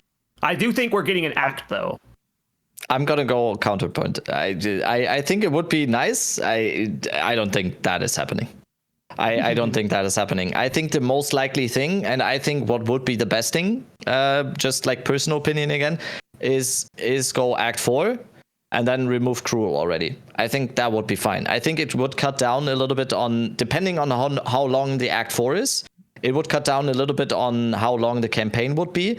But I think just like if Act 4 is happening, I think just get rid of Cruel right now. And just go Act 4. I don't think, first of all, I don't think Act 4, 5, 6 is happening. And I think, I don't think that's a bad thing as well. What I dislike the most is having to play it twice. I think getting rid of like 2 hours of campaign wouldn't be the worst thing. So, and now I want to give it up to Try, since he's like dying inside right now. You guys are massive copium right now. I can't. All right, guys, let's be real. I've fallen into this trap so many times. I'm just not going to this time. Hopefully I'm jinxing myself. Okay, really. They're working on Path of Exile 1 right now. They're pivoting like all their company. I know that Jonathan said, Acts 4, 5, and 6 are 80% there. He said that in November of last year. Ideally, they're 100% there at this. Yep, let's get Jonathan. Yep, Jonathan right there on the cam. All right. We also heard that 022 was coming and 023 is coming. Guys, I think they are currently struggling, okay? They're trying to increase their head count. They're trying to manage 2 games. I think that they're going to get Act 4 and maybe slide a class in at maximum. And there's no way 1.0 is coming out this year. There's no way. Where did Talkative Try go? There's no way. Dude, why is Toxic Try here? You want me to put on the glasses? I can put on the glasses. I got the glasses right here, but I'm not going to wear them. It's just, I don't think that's realistic. Seeing what came in was 0-2. And the fact that they decided to pivot to focus on endgame from their perspective and focus on feedback, I still think a substantial amount of 0-3 will be focusing on feedback and not focusing on what I think they should do, which is get the damn game out. People are going to bitch no matter what. There's going to be a tremendous amount of bitch. 0-2, it was pretty bad. I think 0-3 is going to be the same, if not a little better. I think the community is going to be outraged with the content added. I think there's going to be a lot of fighting. And I think a lot of what is in 0-3 is in response to the feedback from 0-2. And I think I think Dead Rabbit's right. I agree with you, bro. I think they're going to remove Cruel and they're going to add Act 4 and they're going to get people into endgame faster and not have us repeat the acts, because that really does suck. It takes the wind out of your sails when you're playing, in my opinion, and the end game isn't much better though. So that's the thing. They got to focus on that too if they want people to keep playing. Because I'll get through Acts 1 through 3. I'll be like, oh, that was really fun. I'll go through 4 through 6 and I'm like, oh, this is not great. And I'll get to endgame and I lose interest pretty fast. So I'm sorry, I can't tell them apart. Which one is it? Is it Talkative? I'm just saying. I'm trying to be really level-headed here. I would love to be proven wrong, right? I mean, we're like probably 2 weeks out from the reveal, so they've been silent. What have they said about? We never got 0-2-2, and that's what I'm saying. right? Anyway, there's one thing to take into account is like it isn't exactly a 4-month break. It's closer to like a 5-month break. So they did have a little extra time, but yes, True. you are being the most realistic right now. I'm trying to be realistic. What I will say is that I think if they do come out with Act 4, which I guess at this point most of us are 99% sure, which hopefully doesn't come bite us in the ass later and like get everybody's expectations super high up and then, you know, just have it crashing down. But let's just say Act 4 is coming out. I do think that, you know, if we do get just an Act 4, I do agree that what they need to do is they need to get rid of Cruel. But then in order to make up for the fact, like Tri said, Endgame is probably even in a worse state than campaign for most people, like they need to do a major focus on the Endgame. Just like, so they need to cut the fluff from the campaign and then just like make it so that when you get into the Endgame, it's even more exciting than being in the campaign. That's where I can see that happening. Because if it's the campaign, if the end game stays the way it is, I think cutting the act stuff out is probably a mistake because it just means people are going to be done with the game sooner. And then they're not going to play the end game. True. I think it's going to be feedback patch number 2. It's going to be a lot of skill changes and balance, not just numbers tweaking, but it sounds like they're actually reworking how certain skills function. I think there's going to be a decent chunk of endgame focus and then the addition of Act 4. I don't think they've had enough time to finish out Acts 5 and 6. Even though Act 6 is supposedly half the length of an act, I'm just not confident in it. That's one thing I've heard. Sorry? Go ahead. That's just one thing I've heard is that like 4, 5, and 6 are supposed to be significantly shorter than 1, 2, and 3. I think Acts 4 and 5 are supposed to be similar. And then Act 6 is supposed to be half the size and a race that like it's almost like a gauntlet style. It's a finale type thing. Like it just keeps going. Like there's no break, all gas, no brakes the entire time, which sounds really fun for, you know, Path of Exile. I like that. But I just read a comment in chat that said, "Lol, y'all would have hated if we when PoE 1 you had to play campaign over and over again." I'm just gonna mention again. I was there too. Someone knows which game I'm gonna mention now. I played 5 acts 3 times for 20 years on every ladder reset. 3 times, 5 acts. You know which game? Diablo 2. I mean, I think Diablo 3 also you had to play the campaign 3 times too, right? Yeah. Eventually you could do adventure mode, but eventually you could skip it. But originally you had to play the campaign 3 times. Yeah. But you mentioned that like the end game changes there, and I feel like that was a lot of our predictions were end game changes. I want to dive into 2 of my big ones. But they kind of relate to each other. I've got towers deleted and favored maps as my 2 of my big predictions. What I mean by towers deleted is obviously towers are still going to be here, but just how they function right now, their functionality is deleted. Like they're just going to be completely reworked. I do not see towers existing in the same format. And then favored maps for me are just I don't know if it's going to be favored maps exactly from PoE 1. I would. This is honestly probably should have been a crazy prediction for it to be this early on in the development cycle. But I need some form of way to have determinism over, like, determine which maps I'm doing rather than having to go through, like we talked about earlier, 3 fortresses or fortress I like, but maps you don't want to do to get to a citadel or something. Interesting. Yeah. If they remove towers, Cal, I don't think they're being removed, but they're just being reworked. Right, if they completely change it, that's at least 80% of the dev time. So your Acts 4, 5, and 6 are not coming, man. It's not happening. I would trade that for towers being completely changed. I feel like they're like one of the biggest pain points for the end game for at least me personally. I'm so curious. So reworked towers. What's like the headline feature of how they would be reworked? I'm so curious because I just think it's fundamentally broken right now the way the end game works. With towers. I honestly think the starting point is just why have overlapping towers. I just want to go to one tower. I want to put in stuff into that tower, and then the next 20 maps I play is just going to be what I put in there. I think it's just that easy. I don't know why it has to be 3 towers, and I have to look. I talked about the exact same thing on a previous podcast already. I don't know why it is the most optimal thing for me to not play the game for an hour, looking for a specific tower setup, and like the wind has to come from west to the I don't want to do that. I want to go onto the atlas. I want to see one tower. I see like, oh yeah, this is a bunch of maps like this. I wanted to breach for the next 20 maps. I don't know why it was ever something that they thought, like without being super like over negative here. I don't know why it ever was something like, why have 3 towers instead of just 1?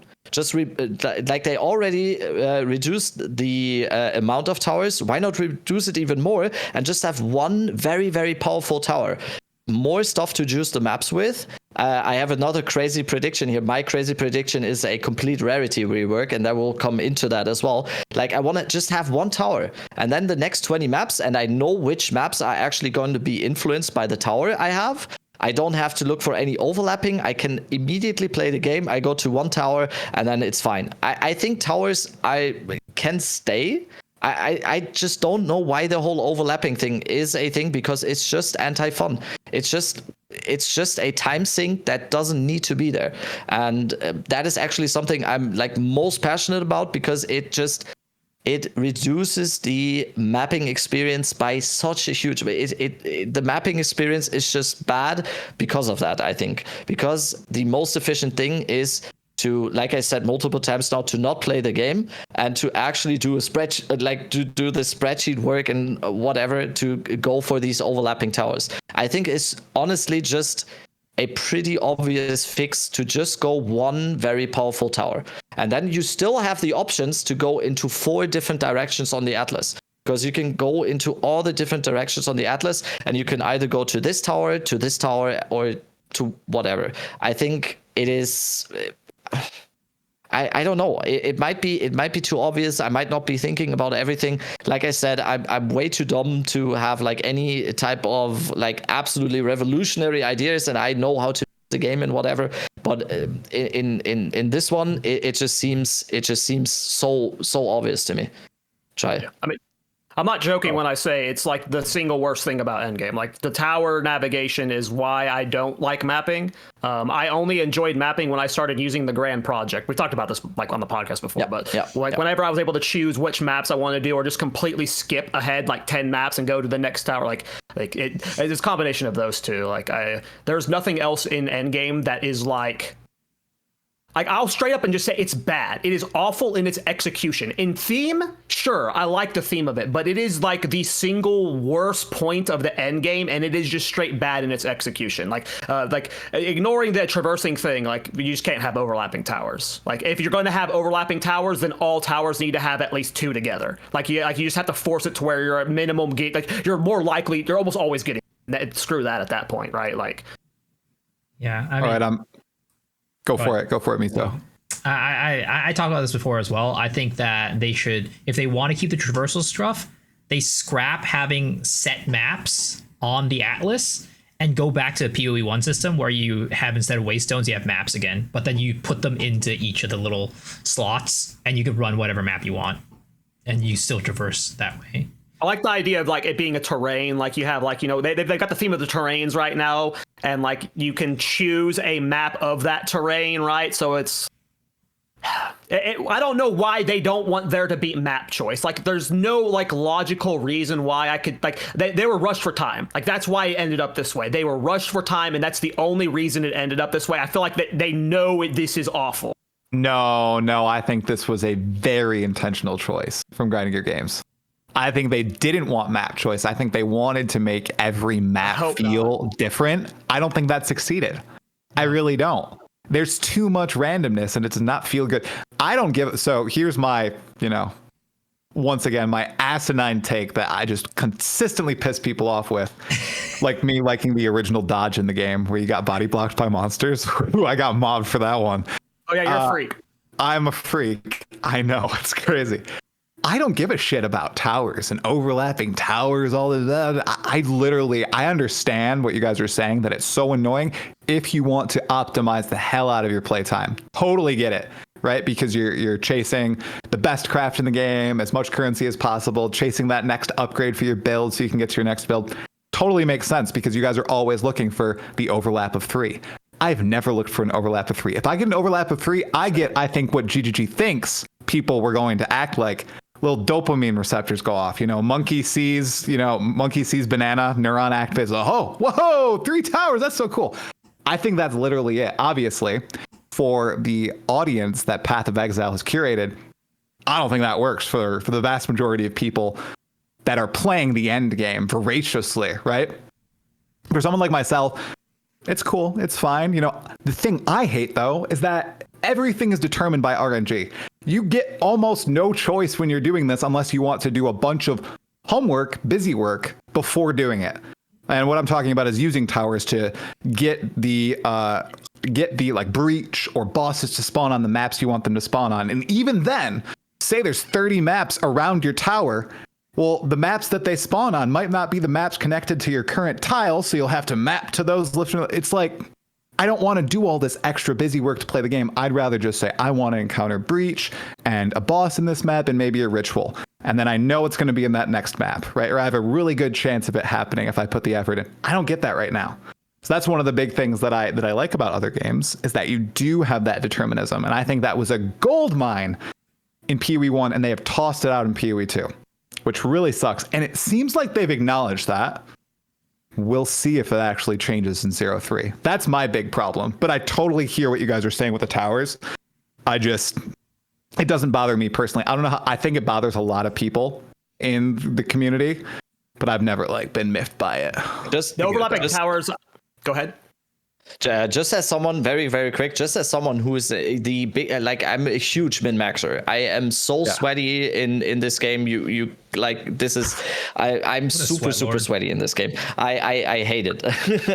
I hate myself. I play this game 12 hours a day. I am the biggest min-maxer ever. I do pops for 12 hours, whatever. I never did a 3-tower setup, or I did them when I naturally found them. I'm just not gonna do it. The way I'm sweaty in this game, I want to play the game.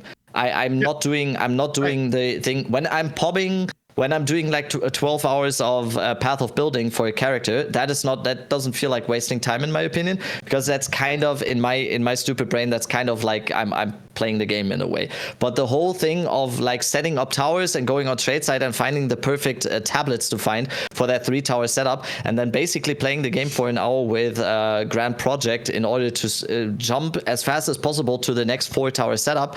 I never did that. I just couldn't. And I like you said as well. You perfectly described me just now. I'm super sweaty. I try to min-max everything, and I didn't do that because it's just something that is super. It's unfun for me. So it's both unfun for the casual dad gamer, and it's unfun for me as well. So yeah. I've never engaged. I've never engaged in a 3-tower myself. I just don't care. When you see the difference in currency, it nets you. That's when you're like, oh, okay, please remove that. But when I realized the best way to navigate it, people were spamming tier 1 maps on their fastest characters just to carve a path. You wanted to only be do maps in 2 minutes just so you're going as fast as possible to navigate. It's just it's the clowniest stuff, and I'm never going to engage with that. But for me, the only thing that really matters is I want map choice. So that would be I only spam grand projects, and those are expensive. Last time I was playing, they're 3 to 4 annulments each. That's just too expensive at this point. Yeah. I think it's a very interesting point that you bring up, Try, about how you just don't care about the towers at all. And I think it's really cool that you have this perspective that I think a lot of content creators don't, in that you're a pretty casual player for Path of Exile 2 because you just don't have the time to play it. Whereas a lot of other content creators, we play the game in and out every day. So we just don't even think about this perspective, or we can't put ourselves in the shoes of these people who only play an hour or 2 a day, or even less, right? But these people. These people. I'm one of these people. What bums? No, I just think it's so interesting because like it is what you say, like, you know, it's something that doesn't matter to you. It doesn't matter to most people who don't play the game and try to min-max everything. It doesn't matter to people who don't care about the economy, basically, right? Because if you care about the economy even a little bit, it does affect you. But if you don't care about the economy at all, why does it matter you have a 3-tower setup? Why does it matter that, you know, you need to do all this? Why would I even want to? So it's like interesting that it really is true that probably a lot of people, like a lot of people who don't play the game like us, don't really even think about this. But it's, again, comes to the fact that the game, GG just has a really hard job of pleasing both audiences that are the type that only play a couple hours and don't care about the economy, and also the people who are playing the game for hours and hours and hours. But I would also say that changing the towers probably wouldn't affect the people who are playing the game like an hour or two every day that much. I agree. Like their experience would change.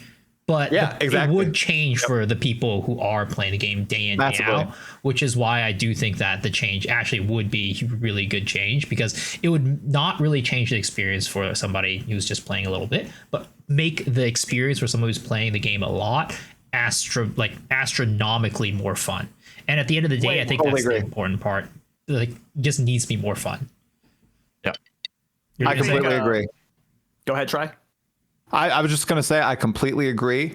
It might not affect me, but I have empathy and I will fight for you 100%. Thank you. With all my these people. I'm one of these people. I know. Dead Rabbit, you were like saying earlier, I don't know how to say it, like a casual, a low time person. Just call me a bad player. Just call me a scrub, a noob, whatever you want to I would never do that. I would I've heard everything. I've heard it all. I got people in the chat. I like that gamer. Right now. I like that gamer. That gamer. Mini van gamer. Yeah. There you go. I got to wear my Lilo and Stitch shirt, right? The Elons of the world. Yes, the Elons of the world. True. You mentioned Miso. You know, maybe they should have to go back to maps instead of Waystones. Do you think that is even on the table? I don't think it's on the table, honestly. I don't. I think, you know, thinking about it this way, I think traversal, like not having that is fine. Having it be the current way is fine, but you need to make it so that the variance between how fun a map is to do is not as big. Like going from like a steep or like ravine or whatever into goddamn Sun Temple. Like, who wants to do that? Nobody wants that. Yeah. So like just make it so the variance between the maps and how fun they are to do and how enjoyable they are to do, make it so that there's not really that many maps where we're like, oh god, this is disgusting. It's like, you know, you get a situation where you're just going from Augury to like ravine, or Augury to like Sun Temple to like Abyss to like Vol Foundry. Just please, I'm a just, you know, delete my character at that point. That's low key. Abyss is my least favorite map. I don't know if that's a commonly hated one, but I found myself hating that more than Augury and all the Vals, right? Abyss is just I get lost on that one a lot. Yes, true. Yep. Fuck Abyss. Forge, Abyss. And then you get like an 8 breach map on Abyss. You're like, yeah, exactly. It's like, ooh, okay. Moving on for Ritual. For Ritual too, yeah. So you talked about how we're going to pivot to crazy predictions now. These are like supposed to be our predictions that are like breaking the game. That would be like top of Reddit. And you mentioned that this would transition from the tower conversation, Rabbit. But why don't you dive into your crazy prediction? My crazy prediction, which I don't believe will happen. I don't think any of these we really believe will happen. Yeah. We should disclaimer this again. We're just talking. This is like a top wish list. Yes, while we are just talking, my crazy prediction is a complete Rarity rework. I think on the topic of towers, I know Try is already shaking his head. I know it's not gonna happen, but it is something that would be kind of on my wish list, and it kind of goes into what we just talked about for towers. I think it would both be a positive to the sweats, and it would also be a positive to these people. I think reworking Rarity like that is going to be something that is just going to be positive. And we talked about the rarity thing, so I will not go too deep into it because I actually talked very, very in depth on that topic on, I think, our last podcast or the one before that. So my thing right now, or my opinion on rarity has shifted a little bit from being, I liked it on having it on gear as someone who played Diablo 2 for 20 years. I really liked it on gear because in that game I always had a rarity or an MF character, mostly a Zoic. I just had an MF character and I could farm and farm and farm with high MF. Right now, I think with PoE2, I think rarity on gear is something that is not good for all players. I think it's very good for someone like me who can just invest the time I can invest. It's insane for me. I can have a character running that can do all type of content very, very easily and also boast like 100%, 200% rarity at the same time. For me, that is awesome. That is not something that is achievable or like easily done if we take our lightning spear a little bit for any player, and I think that's a bad thing. I recently rewatched actually the Still Sane podcast, nice podcast by the way, with someone called Sir Gog, who I not idolize. I don't know idolize is the right word, but I love Sir Gog. Good word. Idolize is a good word. I think he's just amazing, and I went into the podcast. I watched that podcast a while ago, and I was maybe not listening, kinda, but I went out of the podcast a few months ago, not really swaying my opinion on rarity. I listened to it again a few weeks ago. I think like 2 weeks ago, and for some reason, like he completely swayed me on the topic of rarity with all of his idea when it comes to rarity. And like, if anyone is interested in the topic, I definitely advise to listen to the Still Sane podcast with Talkative Try here with Sir Gog. He just laid it out perfectly, in my opinion. So I'm just gonna say, to put it very bluntly and very, very simple here, to not harp on it too much longer. I don't want rarity on gear anymore. I think rarity should be something that is still in the game. I don't want it to be removed at all. Someone in my chat earlier, when we were talking about that, had also the idea maybe it's only on rings and amulets, so maybe it's like on jewelry or something, or on certain unique items. That is totally fine with me. I just want it to be a itemization thing that is going to be on top of the list for every single build in the game. And for every single build that you do, the itemization will always be led by having rarity on the gear, because I said this as well. The most common questions I always get on my stream from especially newer players are always, how much rarity should I have? I think that's a bad thing. I think that's a bad thing that you always have to think about rarity. And I think it has a place in the game where you can still have rarity in the game, but it's not tied to itemization, and it not like dumps down itemization on every single build in the game, but it's rather on the map, or when I come to a specific area, I decide that the maps are going to be X amount of times harder, and as a result of that the maps are being harder now, not mattering whatever like kind of rarity I have on my build, the maps are harder, so I have more rarity. Or for this area, I have now 150% more rarity, so that also means I have more suffixes on the map, so the map is harder.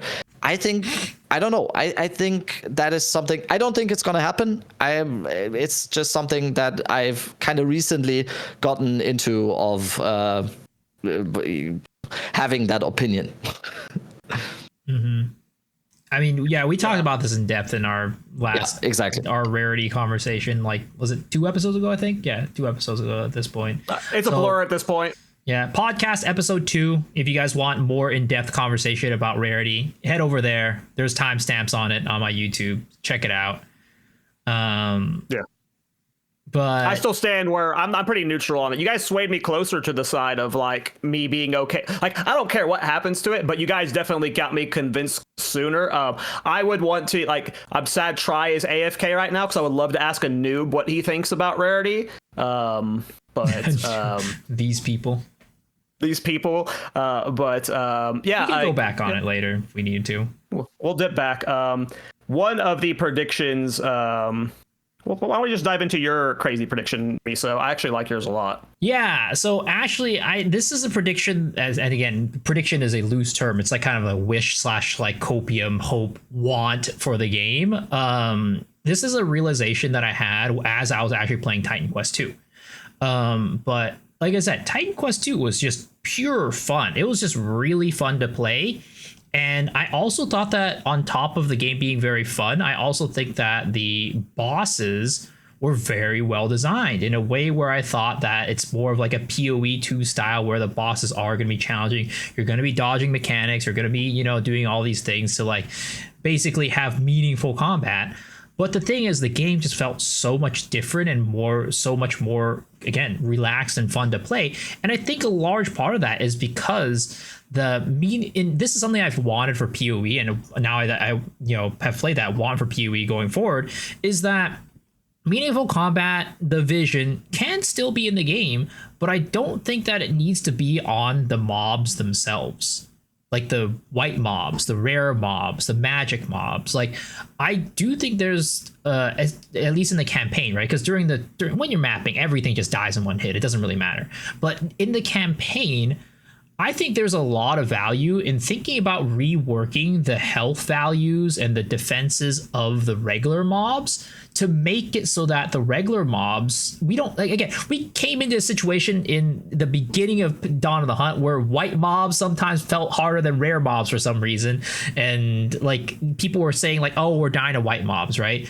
I don't think that it should ever be the case. I actually think that the pure essence of a fun ARPG is the fact that you're able to blow through these mobs pretty quickly. I wouldn't want it to be like completely a walk in the park. There should be challenges here and there, but for the most part, I think that trash mobs should feel like trash mobs throughout the entire game, whether you're in the campaign or whether you're in endgame. Trash mobs should feel like trash mobs. You're never going to be dying to white mobs pretty much unless you're AFKing or something like that.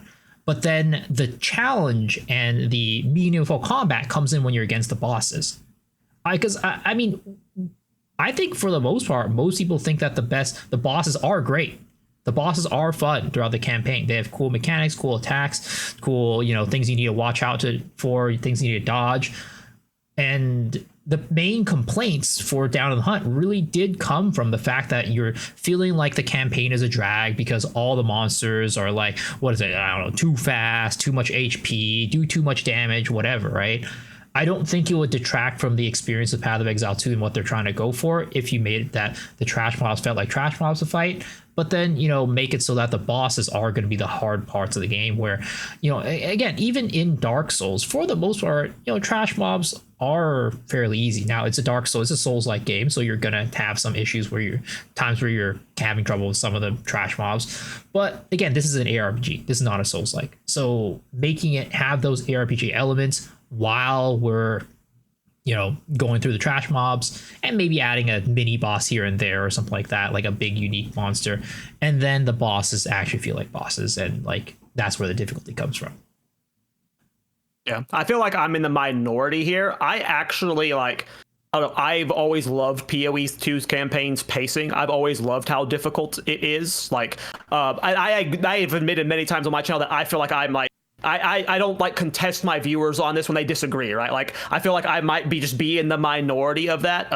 I do think like a 5 to 10% defensive nerf to a lot of the mobs wouldn't be a bad idea, but in general, I don't have a problem with it as it is. I do agree though that that Titan Quest did feel initially like you don't in PoE 2, especially if you go do a lot of us have been playing this league for so long, so we've got a nice bank of good items and stuff. Like, a fresh start in PoE 2 is pretty rough. Like, when you're going through the first Act 1 with no gear and stuff, it can kick your ass. And I don't know, I like that, but I know I'm in the minority.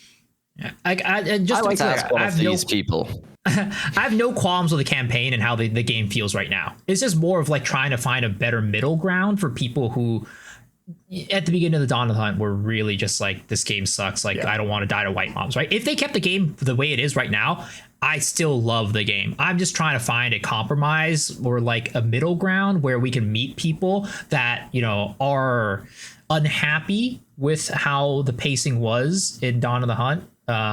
but also still keeping that, vision based, that more, meaningful combat situation.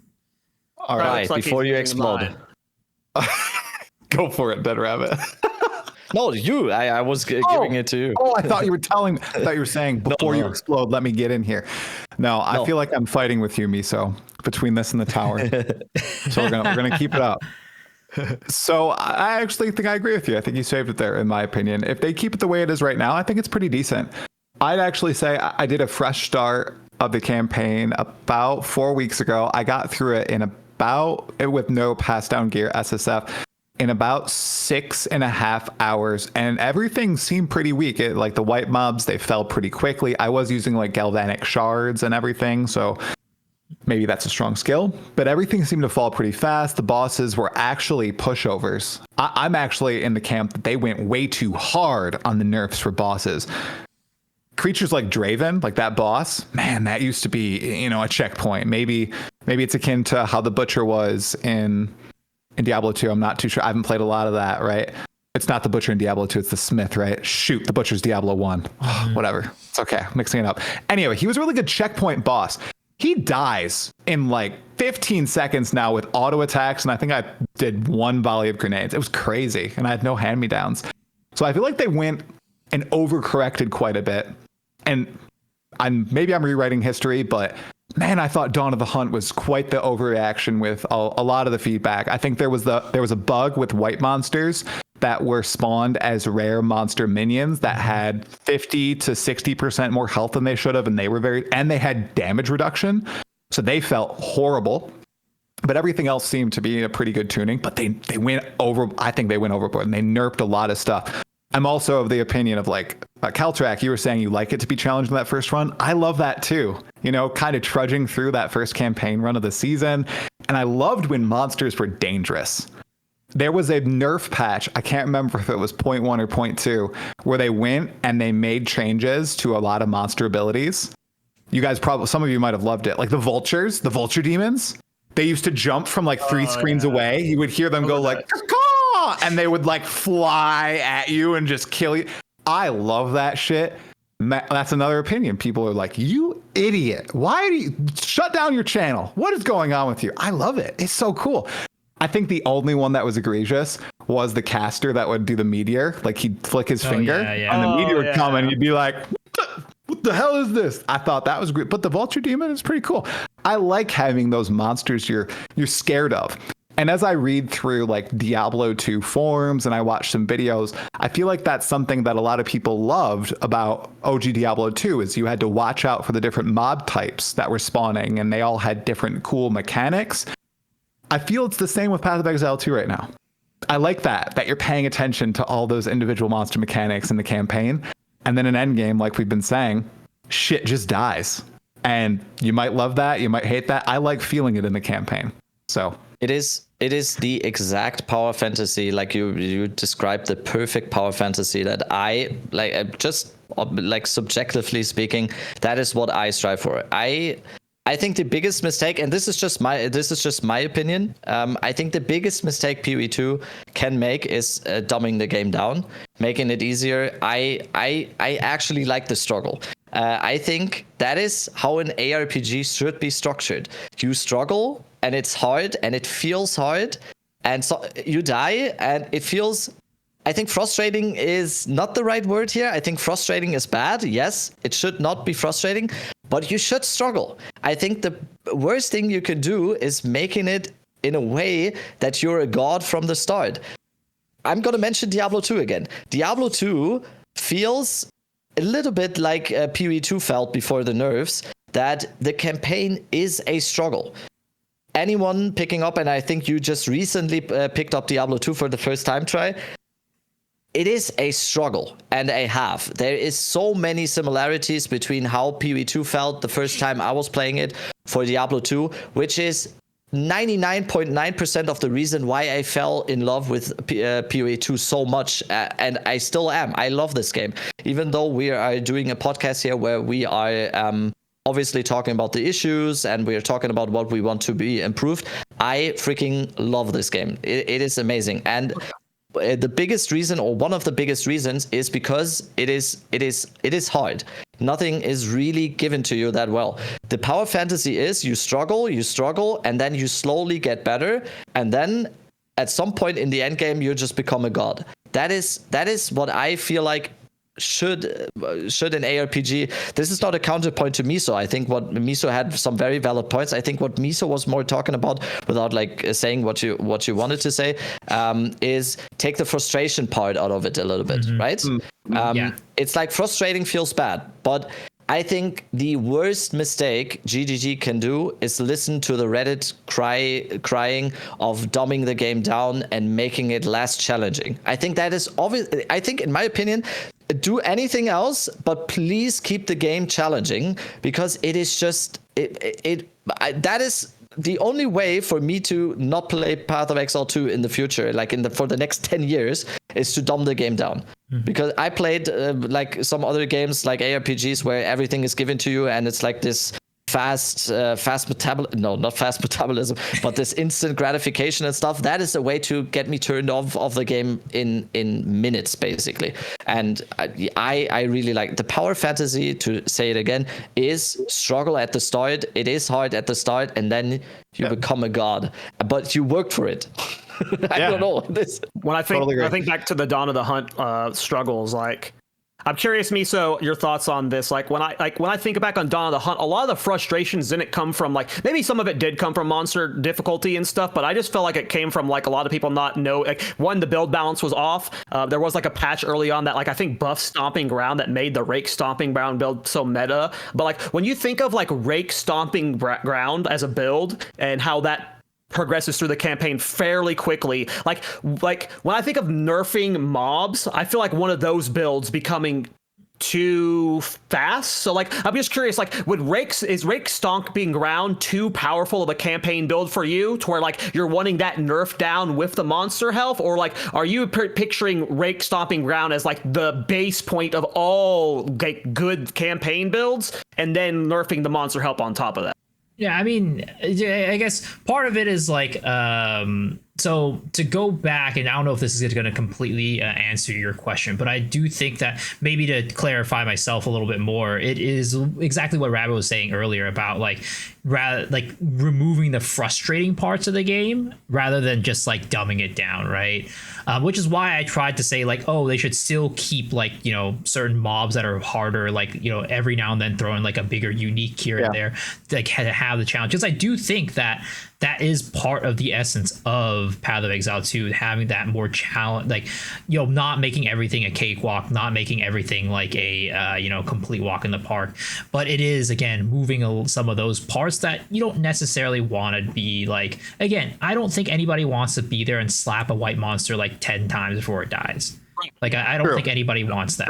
Like, that's what I meant by, like, you know, making it so that the trash mobs felt like trash mobs. Because if you're slapping a white mob 10 times before it dies, that's not a trash mob. That's a rare mob, right? So having that right balance to make it so that you're actually able to feel like the, you know, the random mobs aren't out there and gonna just like kill you out of nowhere. Because sometimes it actually can feel a little bit that way. Like, for example, like the ghost wraiths, like the freezing ghost wraiths. Oh, I hate them. Sometimes it just feels like, I don't know, I'm just like, why are you so hard? Like out of nowhere, just like, it's kind of like that, trying to find a little bit more balance of like difficult, like what should be difficult and what shouldn't be difficult type of situation.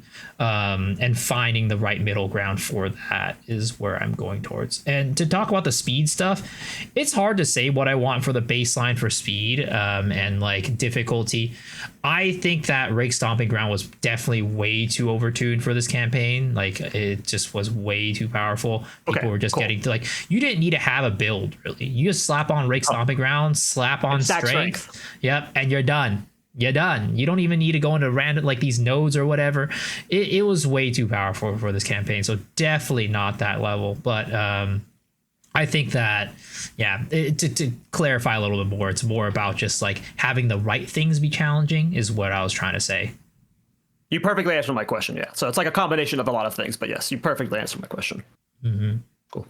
Just before we move too far away from, did you have something else to say, Try? I was just gonna say, the two vulture demons in Deshret, I believe. Yes. That you fight the two rares. I love that encounter. It's off to the side. It's completely optional. I would love if more of that type of thing was kind of interspersed throughout. I know that they have these little spots that have these random encounters. That one just always sticks in my mind for some reason. It's completely out of the way, but every character I play, I always go and test my current character against those two stupid vultures. I don't know why. I just love it. So I like that level of difficulty. Yeah, I skip that every time. Same. It's out of the way. I got to get to the end game. I have to get out of here, dude. I don't got time. You took my bait. I don't want to move too far away from the Did Rarity we want to go topic. back to Try's take on Rarity or no? Yeah, that's what I was. Yeah, that's what I okay. wanted. I didn't want to get too far from Rarity because I want to hear what your take is on Rabbit's topic. We've all talked plenty on Rarity, but as the noob player, whatever you want to call yourself, like, do you like Rarity or do you want it gone? Yeah, so here's another, people, you guys gonna hate me for this. I don't engage with it. So like I don't look for rarity gear. I just look for gear that makes my character stronger. Right? Of course I love when I roll rarity on maps, when I pay attention to that, right? I'm like, ooh, that's a really good one. I gotta save that for a juicy map. But beyond that, I'm not engaging with it that much. I know it's complete blasphemy. So It's not blasphemy. That's like honestly not the answer I was expecting from you. really, Yeah. I don't really have a stance one way or the other because I really just don't engage with the mechanic. I understand why a lot of people hate that it still it affects currency and all that, right? And I understand the argument for it too. It's like another scaling vector. I think that's the stance GGG takes. That's the stance a lot of content creators take. Honestly, I just don't engage with the mechanic. And so go for it. I think you just fully got me off of the Rarity train. My whole defense for why Rarity should be in the game is for a player like you because it gives you some form of catch up. Like when you're doing your thing. If you don't give a fuck about it at all, then you're I'm not defending Rarity anymore. Like if you literally don't even think about it in the slightest. No, I'm never going to catch up because the people who are using Rarity are people who can play a lot of hours and they're already far outweighing anything I can. Like the economy. We talk about the economy. I barely can participate in the upper echelon of the economy in any of these leagues, right? I'm never going to be able to afford like a whittling, right? Unless I get a crazy drop myself. So yeah, Rarity, it doesn't affect me because I want to make my character stronger. Right, I'm not going to be able to farm as much as like Dead Rabbit, right? Like I don't have enough play time. I don't farm effectively. My character is nowhere near as powerful as yours because you actually know how to craft, so it's not happening. Yeah. It's my crazy opinion on Rarity. It kind of just proves my point, to be honest. Kind of just proves my point because I'm off the it is actually not a catch-up mechanic. It's the exact opposite. It's a rich type. It's a rich get richer type situation. Like you said, it widens the gap. It doesn't close the gap. It widens it because of the fact that I can stack it easily and I get more now and Try gets less because he's not engaging with it. Because same kind of thing like the Omens situation. He's just not gonna bother and. That kind of just proves my point that I have to say I copy pasted the point from Sir Gog, to be honest. So it kind of just proves that. Sir Gog is right. Yeah. Yeah, and someone in the chat, holy shit. Yeah, don't call him someone. That's someone. Shoot, oh my God, 6-man parties. I'm never going to compete, right? Because people do that. They go in and they make mirrors the first week. It widens the gap so much with this sort of stuff. My logic behind it was always like, the casual player wouldn't even be thinking about them, but they would still understand that Rarity just got them more Exalts and Divines, without even taking in the global economy into it. But if you are at your level taking into that global economy, then toss it. The thing is, I need all the help I can get on my gear to make my character stronger. So I understand the mechanic. Oh, it's going to get me more Exalts. Hopefully it'll get me a Divine or something.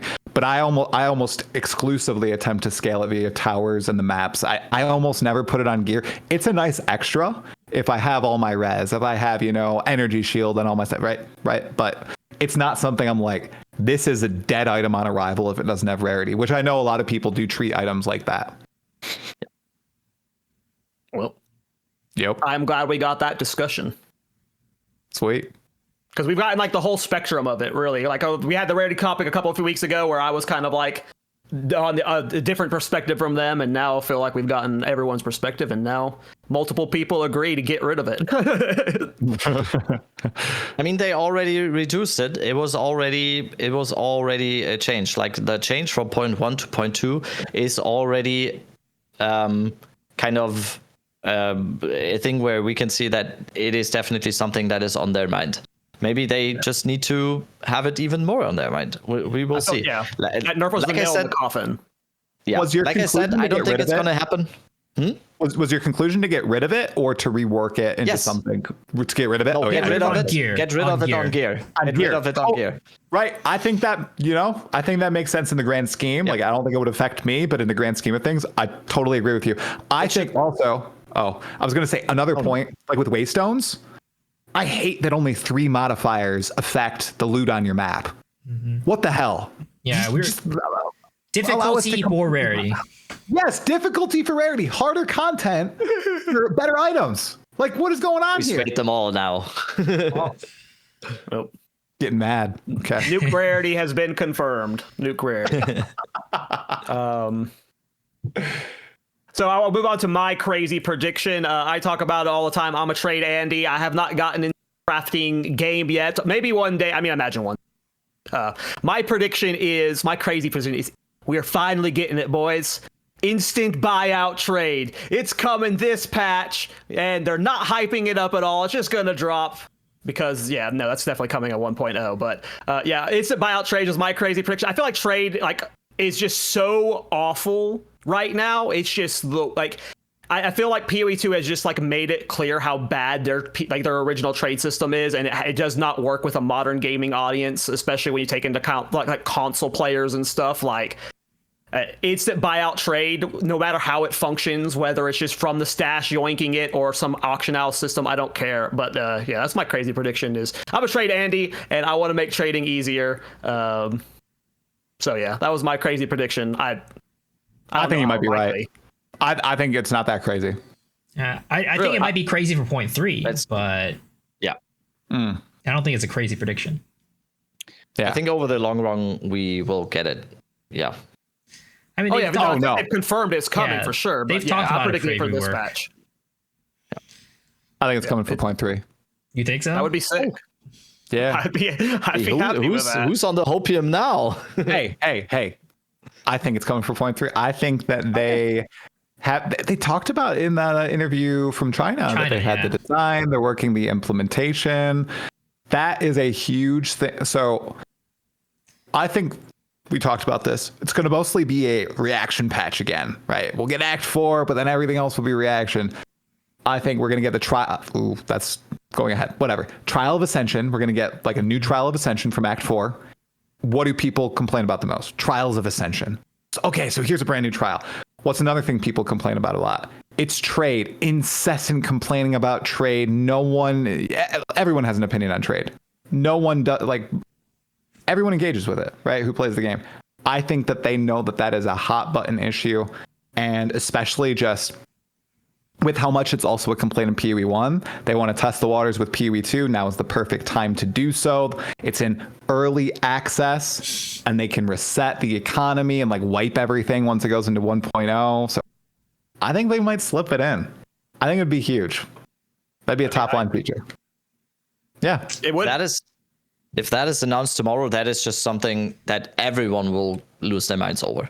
Oh yeah, it is just a clear win. It is probably the most clear win of anything they could announce, to be honest. But there's one more thing that could be better, but go ahead, Dead Rabbit. Huh? There's one thing that could be better, but go ahead. You go.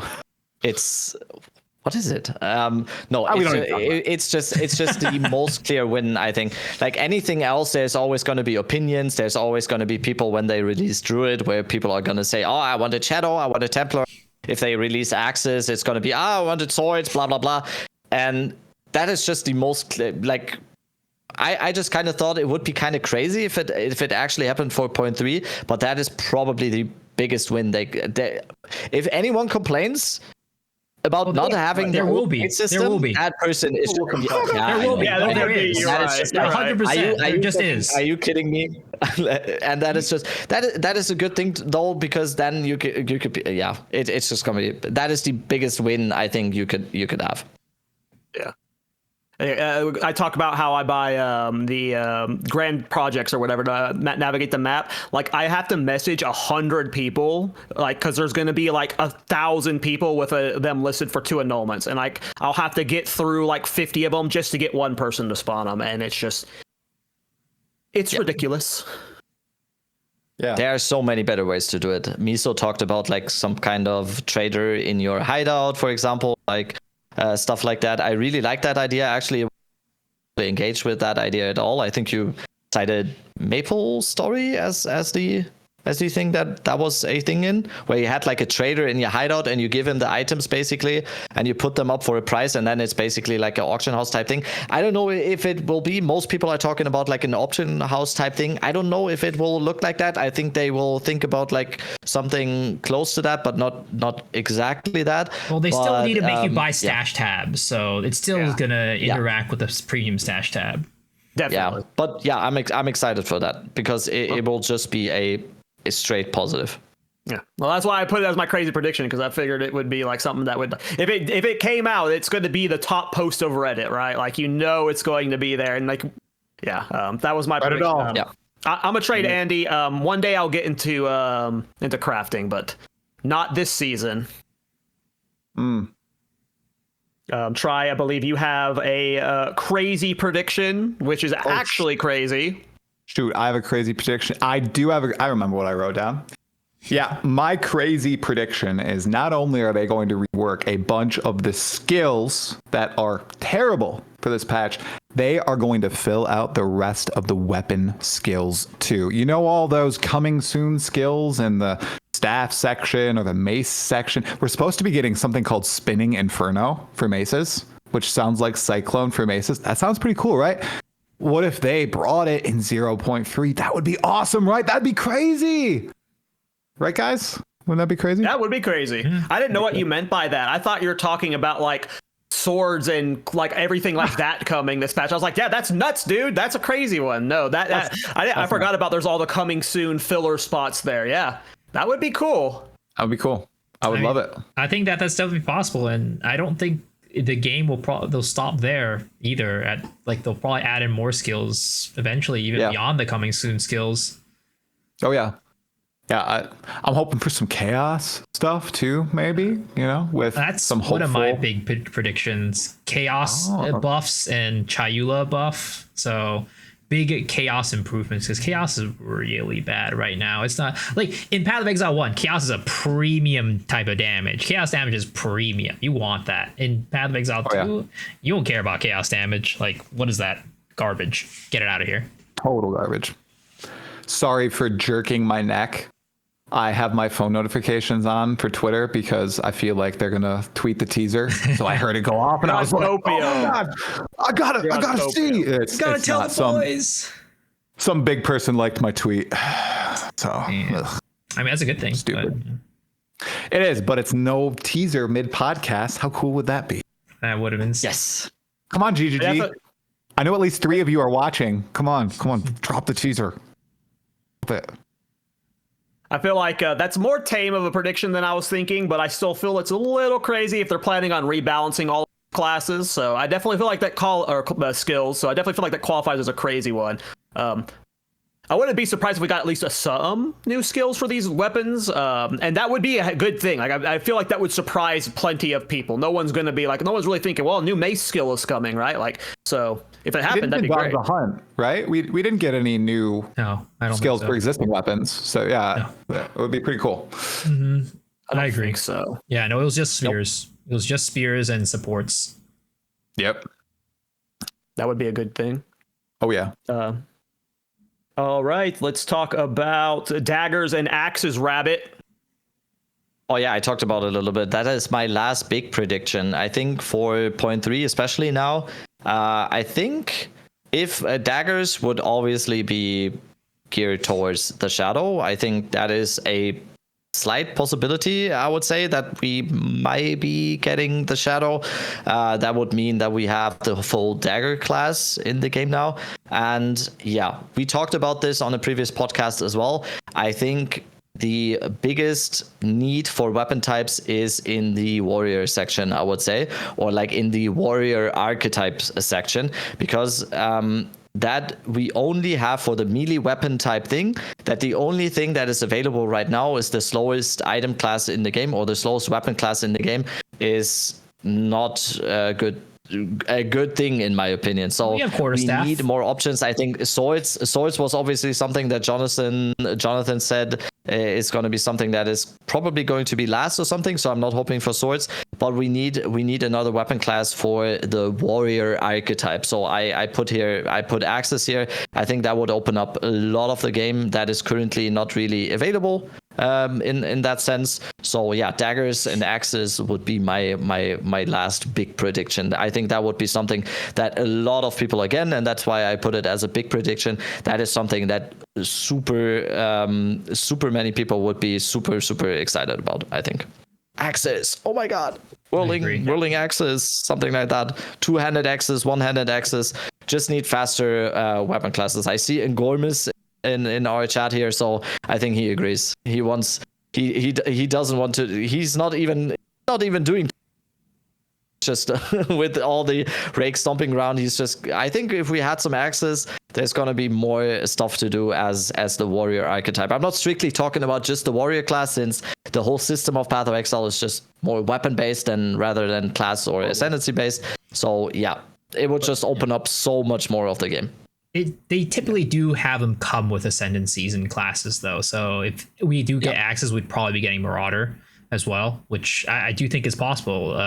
Well, actually, that's not that crazy. Like if we think about it, I am actually on the train that Marauder is more likely, despite Shadow being teased in that image. I'm actually on the belief that Marauder is more likely than Shadow. Like Druid is the one that's coming. Like, I think we all are pretty much like nodding that Druid's what's coming for sure. But like if something else was to come, like I feel like Marauder is more likely than Shadow. Yeah. Well, they came out with a new class and 2 ascendancies last time, so I'd assume that's probably the baseline of what we're probably going to get, right?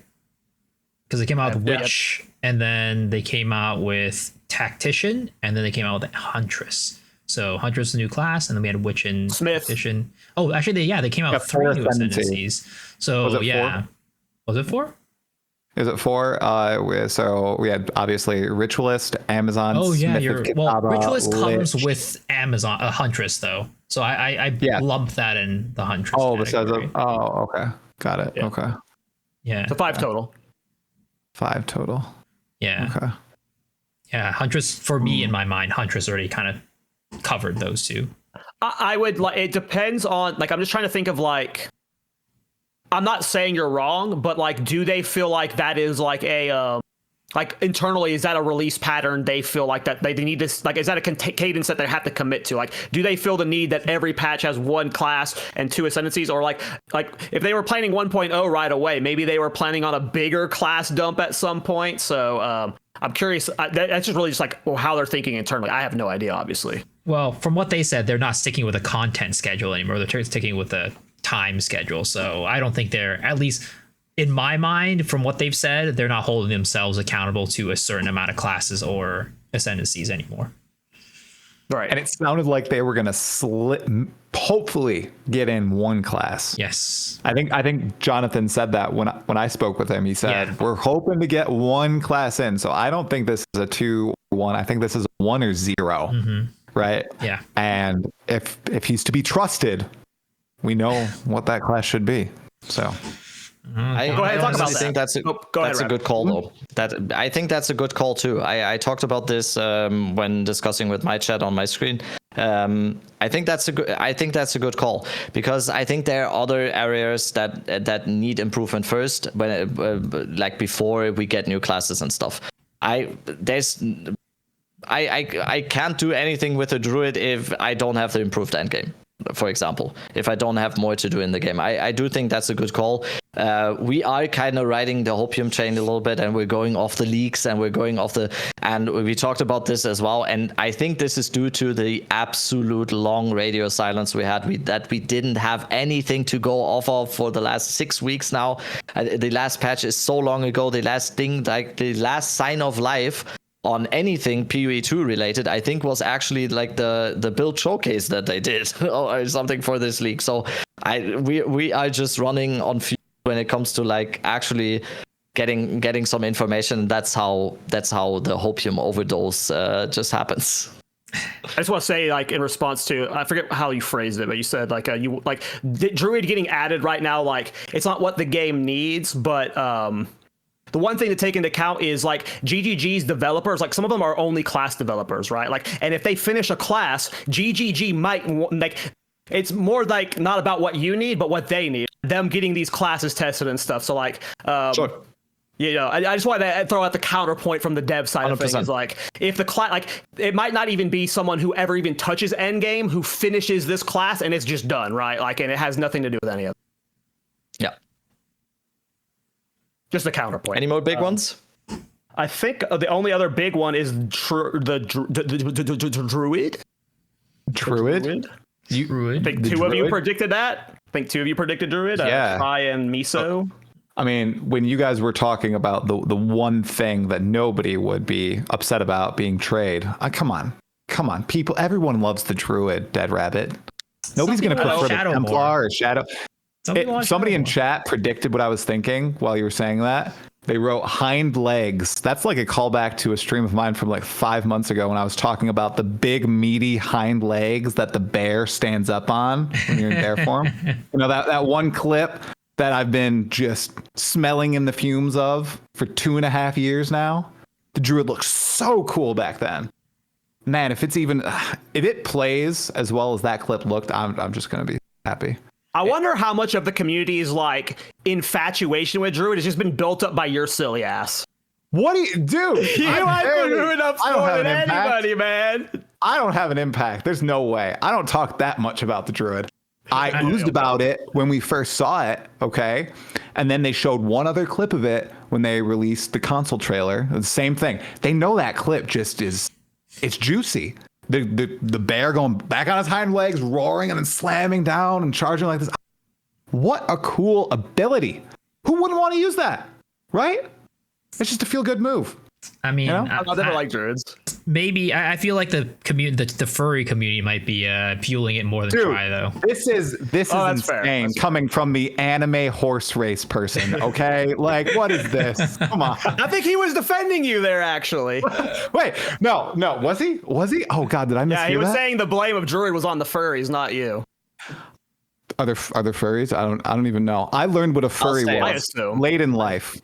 Oh, I'm not one. I'll stay out. I think everyone can have their fun. I'm out of this. I think everyone is about to each their own. Some people like furries, some people like anime girls. I'm fine with everything. I just like bear, just the bear in Path of Exile 2. That's it, guys. So, like the let's Druid in Diablo 4. Oh my God. I never played Druid in D4, so I didn't heard about that game. What game? Oh no, the Druid in Diablo 2, the bear form in Diablo 2 looks cooler and plays cooler than the Druid in Diablo 4. Wait, I'm not even kidding. Yes. I saw you play Druid in Diablo 2. I just realized that I saw you that you posted images of you playing. Which build did you play? That's what I'm playing. It is the worst possible build. And I spent my one skill redo right after the Den of Evil. I swapped one skill point, and I realized I can't swap my skills anymore because you have to get to the second playthrough to do it again. So sad. Wait, what It's did bad. you? What I'm did you Maul. I'm Maul summon Wolf right now. I'm sorry. we're not getting turning way this off into a D2 podcast. play? Okay. No, I'm sorry. Sorry. I'll shut up. Let's talk Don't about wanna hear Druid. that. Let's talk about Druid and PoE 2 because you said that you thought there was two ascendancies. What would you want those ascendancies to be? We've talked about we predicted like caster ascendancies, summoner ascendancies, stuff like. What are your ascendancies that you would be wanting to try? Oh, bro, it's easy. A shape-shifting ascendancy. I think that's going to be the trio. I think you got it right. I think it's going to be a shape-shifting ascendancy where you can branch down. I think there's going to be some sort of ranged or spellcaster form. There's going to be a heavy tank melee form, maybe a dot focus form like the werewolf with bleeds or poisons. And then the two other ascendancies will be like summons and then spellcasting, because we know the druid is supposed to bring in a suite of spellcasting abilities like volcano and tornado and lightning storm and all this stuff. So I think that would be a really good, diverse set for the druid.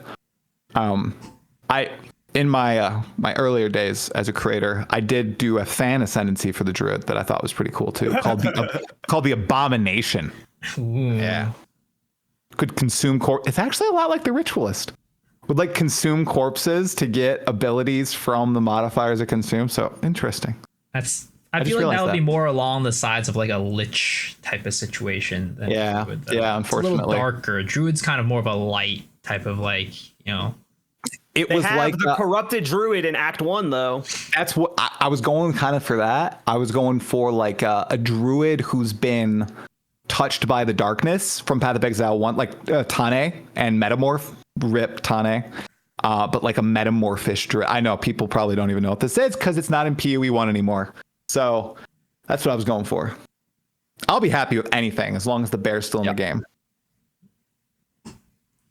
There's no way we're not getting a shape-shifting ascendancy. I think it's actually just going to be Diablo 2. It's going to be shape-shifting. It's going to be the spell physical, whatever, like tornado stuff. And then third thing is going to be companions. I think if I had to bet anything, that would be a pretty safe bet. I would bet a bunch of money on that, these three ascendancies. And I think everyone would just be happy about that because it's just good. My thought was like they could go the route where like each ascendancy has a form attached to it, where like you have the bear form, which is like a more tanky melee druid ascendancy. Then you have like the caster form, which is like has all the spells ascendancy. Each ascendancy has its shapeshift, right? Or like, it's the wolf version. I'm curious how they're going to set it up. I would love it if like you just had one ascendancy that was just the shapeshift one. I think that's what they'll do, so people don't feel like they need to use forms for each druid ascendancy. I wonder if that would like tie the skill gems too heavily to them, because, and this could be completely changed, guys, because the last time we saw the druid in any real form was 2023. They tied so they've gone from a gem to transform into a wolf or a bear and then use skills in that form to transform into a bear or a wolf or whatever while using a certain skill, right? So I wonder if it's still designed that way or if they've completely swapped it into something. I mean, a lot can change in 2 years, as we've seen. So it's hard to say. But I feel like also you don't want to tie it too much to transforming, because transform is like a specific, like you said, a specific skill gem archetype that you typically ascendancies are like you can use any ascendancy with any skill, kind of like. Of course, certain ones will be more advantageous, but in general they're like useful globally. But if you're going to tie it to like transforming, then that means that only transform characters will use that ascendancy, which feels a little bit not very flexible. Exactly. Totally agree. I just compare it to how they set up Infernalist. It's a ascendancy you go to that has a form, and then that's the difference. The form comes with the ascendancy as opposed to, because that's what I assumed the druid was going to be for some reason. My brain assumed it was going to be exactly like Infernalist, and no. Hell nah, better not. Maybe one. That's what my assumption was. Yeah, there might be one form. Who knows? Yeah, like a werecat or something. Okay. Were dinosaur. If you do that grinding your games, that'd be so cool. The Triceratops. You had me. A Triceratops form. That would be kind of crazy. There is a Triceratops in game right now, and it does blast lasers from its mouth, which is basically what I do in my videos. I actually mentioned that on the last podcast because someone showed it. I don't know if you saw that. I actually mentioned that. So. No, I just want to be a cat. Now that you said it, I'm convinced now. I just want to be a cat. Okay, cool. That's your thing. That's cool, Dead Rabbit. You like cats? I do. I don't know where mine are right now, but I also have 2 cats. The only other mechanic or the prediction we really haven't touched on would be Try's prediction about just having another prevalent mechanic added to the game, just harvest or something. And I do agree that we are desperately needing something like that. One of my predictions originally was I was predicting Delve. I fell in love with Delve in 3.26. I was never a fan of, I never tried Delve really before, and then I got sucked into Delve. It was what I did. 90% of my time in this last league was in Delve. I love Delve, so I don't think that's probably likely to be one of the first new things added, but I would like a new mechanic added to the campaign. Try, you mentioned Harvest earlier. It sounds like that's your favorite. Yes, I would love Oshabi. It should be so cool in the game. I don't think that's going to happen, but it would be phenomenal. Not only because of the crafting, but I love the aesthetic of Harvest with all the colorful beasts and everything. I wanted to ask you guys, though, since you guys are captive right now, what is your opinion on grinding your game's promise of transporting as many league mechanics from PoE 1 to PoE 2 as possible? Are you guys still in favor of them doing that, or would you prefer they just start making new stuff for Path of Exile 2? What do you guys think about that? Because I think they're still in that mindset of, we got to move everything over. Do you guys think that's beneficial for the game or detrimental?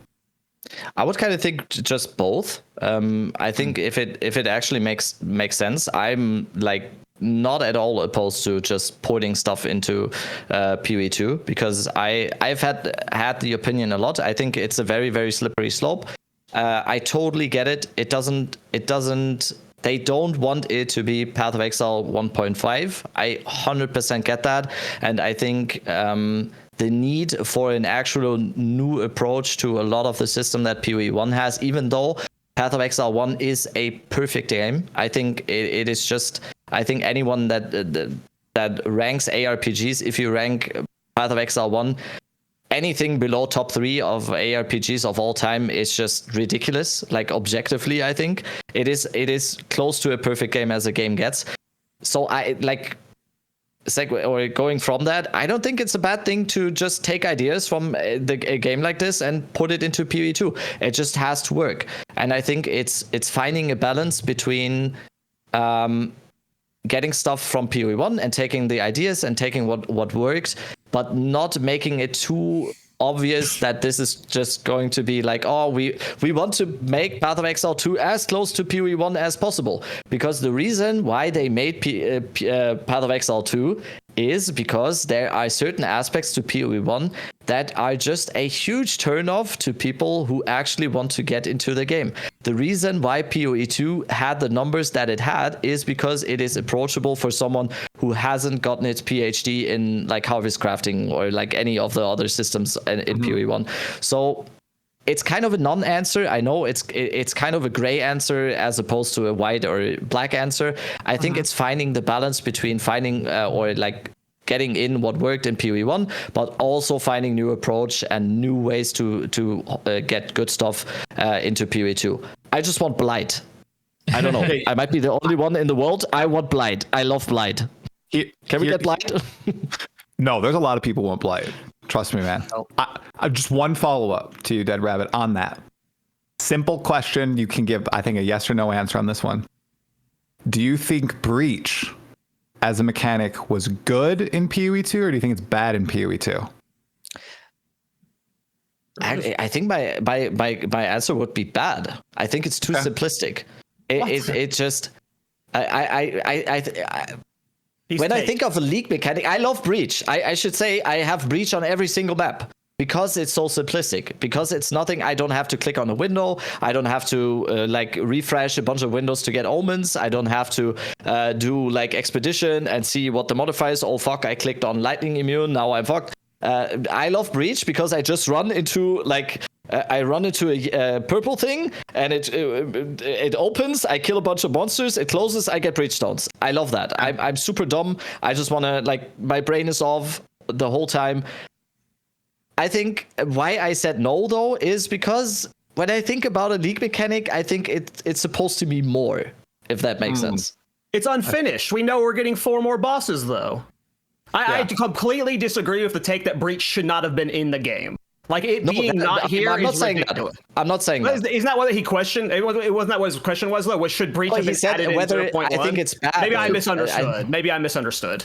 Whether I think it's bad or not, I think it should absolutely be in the game. I want, if breach is gone tomorrow, I'll be very sad. I just don't think it's at the. Let me rephrase. I just don't think it's at the potential it could be. Yeah, it's unfinished. Yeah. I think it's very interesting when we talk about league mechanics because, well, what for me, my opinion is that I actually don't really like league mechanics that take you out of the flow of mapping.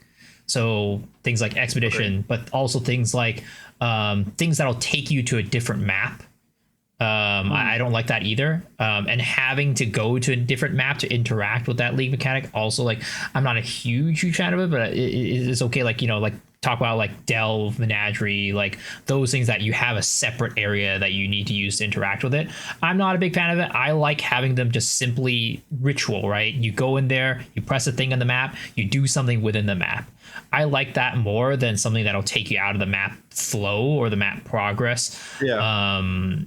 And make you stop going. I'm not a big fan of that. But when it comes to like the implementation of league mechanics, I think that it's actually the best thing for them to do is to right now focus on implementing old mechanics. Not all of them.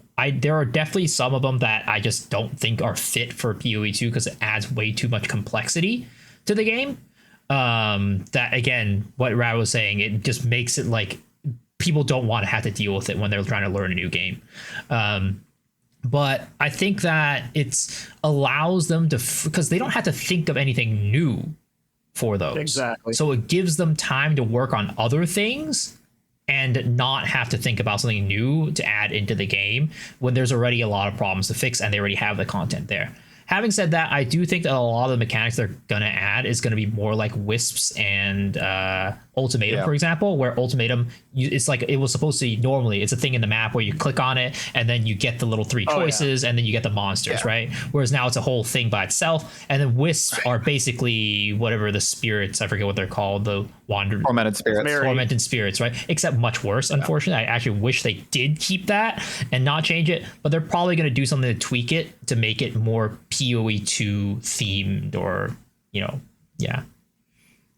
My game developer brain has the if it's not broke, don't fix it. And they have a lot of fantastic league mechanics that can like translate not 1-to-1 over, but pretty easily over. I agree with me. So he said not everything. I agree with that. But a majority of them, especially the core ones, when your core fan base, like you have people who, like you said, you like play PoE1 and your specialization is harvest, right? Like that is core to your Path of Exile experience. And for that to never be added or to potentially be reskinned and retuned to something else, that might ruin the gaming experience for that player. So just from GGG's perspective, like obviously we want new mechanics, and there are some bad ones from PoE1 that we like they just either don't translate or something, but I feel like just for the simplicity's sake of it, like just copy and paste the good ones over. One, because we know they work, and two, because we know they're what people want. Like now that I've played Delve, like the moment Delve gets added to PoE2, like that just like I love this kind of like endless depth type thing to me. Like that just gets that's what gets my dopamine triggering. Is like how far can I push this build? Can I get to 1,000, 2,000? Like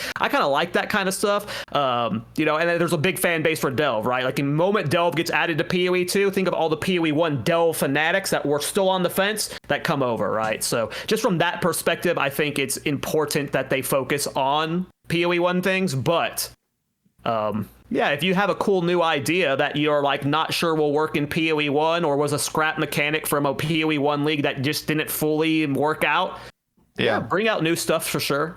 Mm-hmm. And here's something that somewhat sorry Rabbit, go ahead, I'll get after.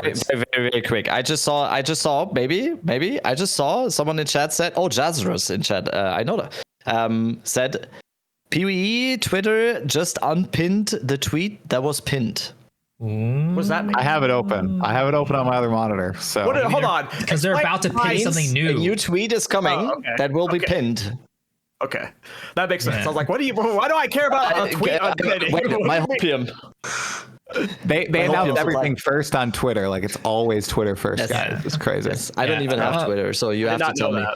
Yeah, I didn't know that. So going back on the league mechanic topic, and I've thought about this before, but I think something, and let me know what you guys think about this. What if they had a rotation of league mechanics? Because one of the problems with Path of Exile 1 is there's so much information that you have to like suck in before you can actually learn how to play the game and like get into it, right? But what if you still had a lot of different league mechanics, but it's like certain leagues, certain mechanics will just not be there, and only, you know, a set subset of it. That way, if you do want to learn how to get into the game for that league, you only have to think about those specific mechanics and learn about those. And it's not like you're getting rid of the other league mechanics, it's just that they're not going to be in there that patch. It's definitely I know it's like controversial. I don't think everybody's going to agree Definitely with it, controversial. but I just want to throw out the idea out there. Yeah, I like having a wealth of things to do. And if you see, it's like literally what I do with Rarity or like the towers. If you don't want to learn it, don't engage with it. Do the things that you enjoy. And I think that's what they're going to really try to do with people.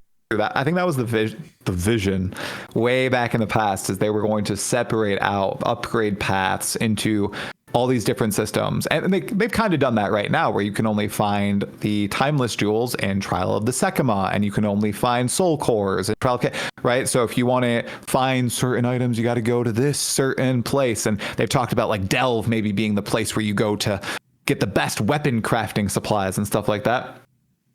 I kind of like that. And if you don't want to engage, you can just trade it, right? Or if you do and you're like playing SSF, you got to go into all these different places. I kind of like that idea. And that's one of the reasons I love Path of Exile. I know this is crazy to think about, but like, even because I'm more casual now than I used to be, but I still didn't play a ton. I loved every league being able to learn just something new, right? Every time I logged into play, I would always be learning new things, whether it was like about how an item interacted with another item, learning how to really utilize heist as best as possible, all this stuff. I like that sort of gameplay. But I know it's a huge turnoff for a lot of people coming into Path of Exile 1, and it's going to happen to Path of Exile 2 eventually, probably at a faster pace. Yeah, right? I mean, I personally don't want it to get to that point, though. I don't think they want it, because what is it going to be? Oh, well, now Path of Exile 2 is just like Path of Exile 1, so now we got to make a Path of Exile 3 for people to get into the... I just don't think that's the path to go. And like, I see the chat and people saying like, oh, taking away agency, that's not good, right? But the problem is, whenever you add these league mechanics, you get more affixes, you get more things people have to think about. Yeah. Even people who don't want to interact with those league mechanics, it's like, oh, if you don't want to interact with it, don't do it then. But the thing is, the items that come from those leagues, the affixes that come from those leagues, they stay in the game. So if you want to get like, oh, I want to build this thing, well, this specific line on this item is best in slot for this build, but that's only accessible with this league mechanic. Well, now that's another affix in my mind that I need to think about and learn. That's where it's about. It's not about not giving choice for what people can do. Unfortunately, it is a side effect of this whole rotation situation where you can't, like, certain players might really like Harvest and they can't do it this league. But again, it's about the information that you give the players have to learn to be able to play. What if there's robust systems in the game that teach the player? Like, this is something that I think they do pretty well with the skill gems now. You're trying to solve a problem that like shouldn't be solved. Like, this is a complex game with complexity in it. As it gets more depth to it, it's just going to get more complex. And like at some it's not a one-to-one comparison, but let's talk about skills, right? Eventually, there's going to be so many skills and support gems in the game that just navigating that is overwhelming for the player. So do we add a rotation of skill gems each league? So now we're having like some skill gems rotate out, some support gems rotate out. Like I just... If that were to happen, I would stop playing if my favorite skill gem was gone. And it goes back to what you just said. Like, if a Harvest is gone and someone only plays Harvest, they're going to be gone. That's just not a good game design decision for like anyone who wants as many players as possible, right? Like, it's a hard problem to solve because like I'm just trying to think about the long-term success of Path of Exile 2, right? Like I said, I don't think we ever want to get in a world where it's like, well, Path of Exile 2 is just Path of Exile 1 now. Now we could make a Path of Exile 3 to make it more accessible. I just don't think that is a long-term sustainable solution for the game. They want Path of Exile 2 to be that gateway game for people to get into the Path of Exile world and the franchise, and I want them to keep it that way and makes Path of Exile 2 stay that way as the game that is approachable, the game that, you know, people who are newer players, more casual players can get into the game without having a huge headache, because we all want more mechanics, we all want more things to do, we all want more of these things, but then every single time they add more of them, it is another roadblock for people to get through to, you know, play the game. It's a hard problem to solve. It's a hard problem. I think one of the, I don't know if I would, I know that they've stated before that they made Path of Exile 2 to get rid of a lot of the bloat in PoE 1. I don't know if that was, is that an 80-20 thing?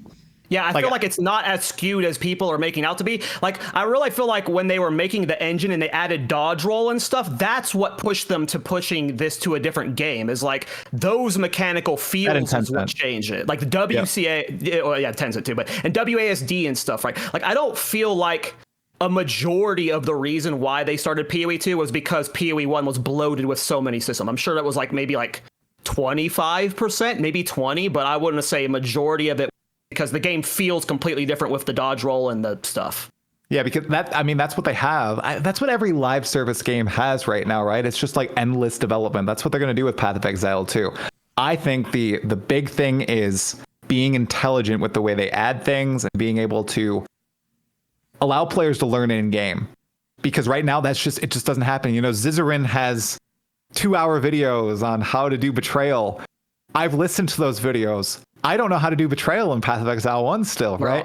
Like it's almost impossible to learn these things in game, and some people really like that challenge.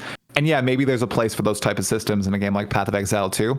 But I think just having everything in the game at your disposal, you can learn in game, you don't rely on external guides, is awesome. That's like what I've done. I've tried to explicitly say, I'm not going to use build guides. I'm going to just use the resources in game. No Path of Building 2, no Mobalytics. Sorry, Mobalytics. I'm just going to build my own stuff and see if I can do it, beat the Arbiter. And I was able to in Season 1 and basically in Season 2. I really like that. But it's a big ask from grinding your games, right? Because of the complexity of these systems you're adding. So yeah, Miso's right. It's just so hard to balance this. It is. And it's at the end of the day, it's just hard. I come from a background of Korean MMOs. So those are all evergreen games. And some of these games have been out for 20 years. So if you want to go in and learn that game, they try their best to build in the education systems in there to keep onboard you, whatever. But unfortunately, at some point, the amount of content that you just have to learn, it just gets overwhelming. No matter how good the teaching systems are in the game, you just, at some point, you're like, why do I feel like I'm going through a tutorial simulator when I just want to play the game? Oh, yeah. I've gotten that experience recently. I'm a 25-year WoW veteran who has just started playing old school RuneScape for the first time. And that game is like, for your first 10 hours is exactly that. It is like tutorial after tutorial after tutorial after tutorial. Oh, here's a mini game tutorial for you. Here's this battleground tutorial for you. Like, it is eventually like, yeah, when you have these evergreen live service games, at some point the bloat becomes too much. Yeah, I don't know if it's avoidable for PoE 2. So hard. It's so crazy to think about like what this game will look like in just 2 years, let alone 5 to 10. Yeah. Let's do the build of the week since we're stalling for 2 more minutes for this tweet. I want to quickly talk about. Let me got it up, Miso. This is like what I want build of the week to be. This build just came out a week ago, so that's why I was like kind of excited to show it off. It is a damage cap Infernalist. It's nothing too crazy, you know. It's going to be like a 60-second showcase. He just stacked every busted mechanic the game has. He's using Sacred Flame. He's using Sunder one shots. He's using Elemental Conflux. You know, he's doing the whole stacking, and he hit the damage cap. This is over 1 billion damage. What He spent 6 mirrors on this setup. It took a lot of funding from his community, his friends and stuff. But what are your guys like? Obviously, like it's just a cheese. Like but what are your thoughts on 1 billion damage being achievable right now? I mean, pretty crazy. I personally don't. I think that as long as you're putting the money into it, that's fine. Like, it should never be a case where it's super easy to achieve, but I don't think it should be unachievable either. Yeah, this is kind of what makes the game as well. There will always be a point, and it will always be a thing. Whether they nerf everything and whatever, this kind of thing is always somehow gonna be achievable, and it is part of the game. And if this was like not something that would be happening over and over again, it's like what else is there to strive for, right? We talked about the whole power fantasy and stuff before, so this is basically what it comes down to in the end. Like, yeah, this is just this on like X 1000 kind of. Sorry, I'm running on fumes here. I'm so deadly tired. Yeah, we're almost there. That was unlimited investment, unlimited power. I mean, what you said, 6 mirrors on this? Yeah. Holy crap. Yeah. Does he have those people in there to make sure that Arbiter is max HP? I think he's boosting them. Yeah. Boosting them? Yeah. Boosting them. Oh, okay. Got it. Yeah. I assumed he was boosting them, but maybe that's what he was doing, was just to show that max HP Arbiter is no chance against this Thunder. Yeah. No. I think cool. There's a chat comment like, I think this is exactly what the game is built for. Yeah, exactly. That is exactly what's supposed to happen when you have like unlimited funds, unlimited power, like Tri said as well.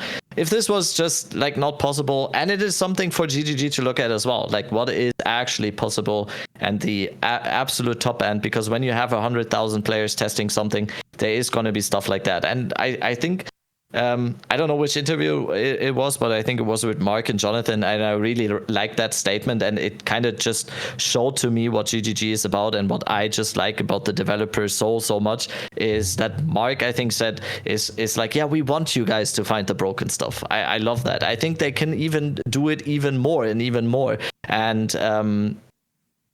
to take that into another discussion that we maybe have on podcast at some point as well. And I'm kind of surprised that they aren't leaning more into that with more patches. Like have like, especially in early access, we need more patches over like a time span of weeks and not months. Because this is early access, this kind of stuff is happening, and then GGG can look at it and be like, oh yeah, this might be a little bit too much on the side, but it shows us a really nice way about like how this build is structured or whatever. That is, to me, what an early access and especially a live service game is about. We need more patches. We need more patches because people are always going to find the broken stuff. Try. Like Hellclock. Not Deadlock.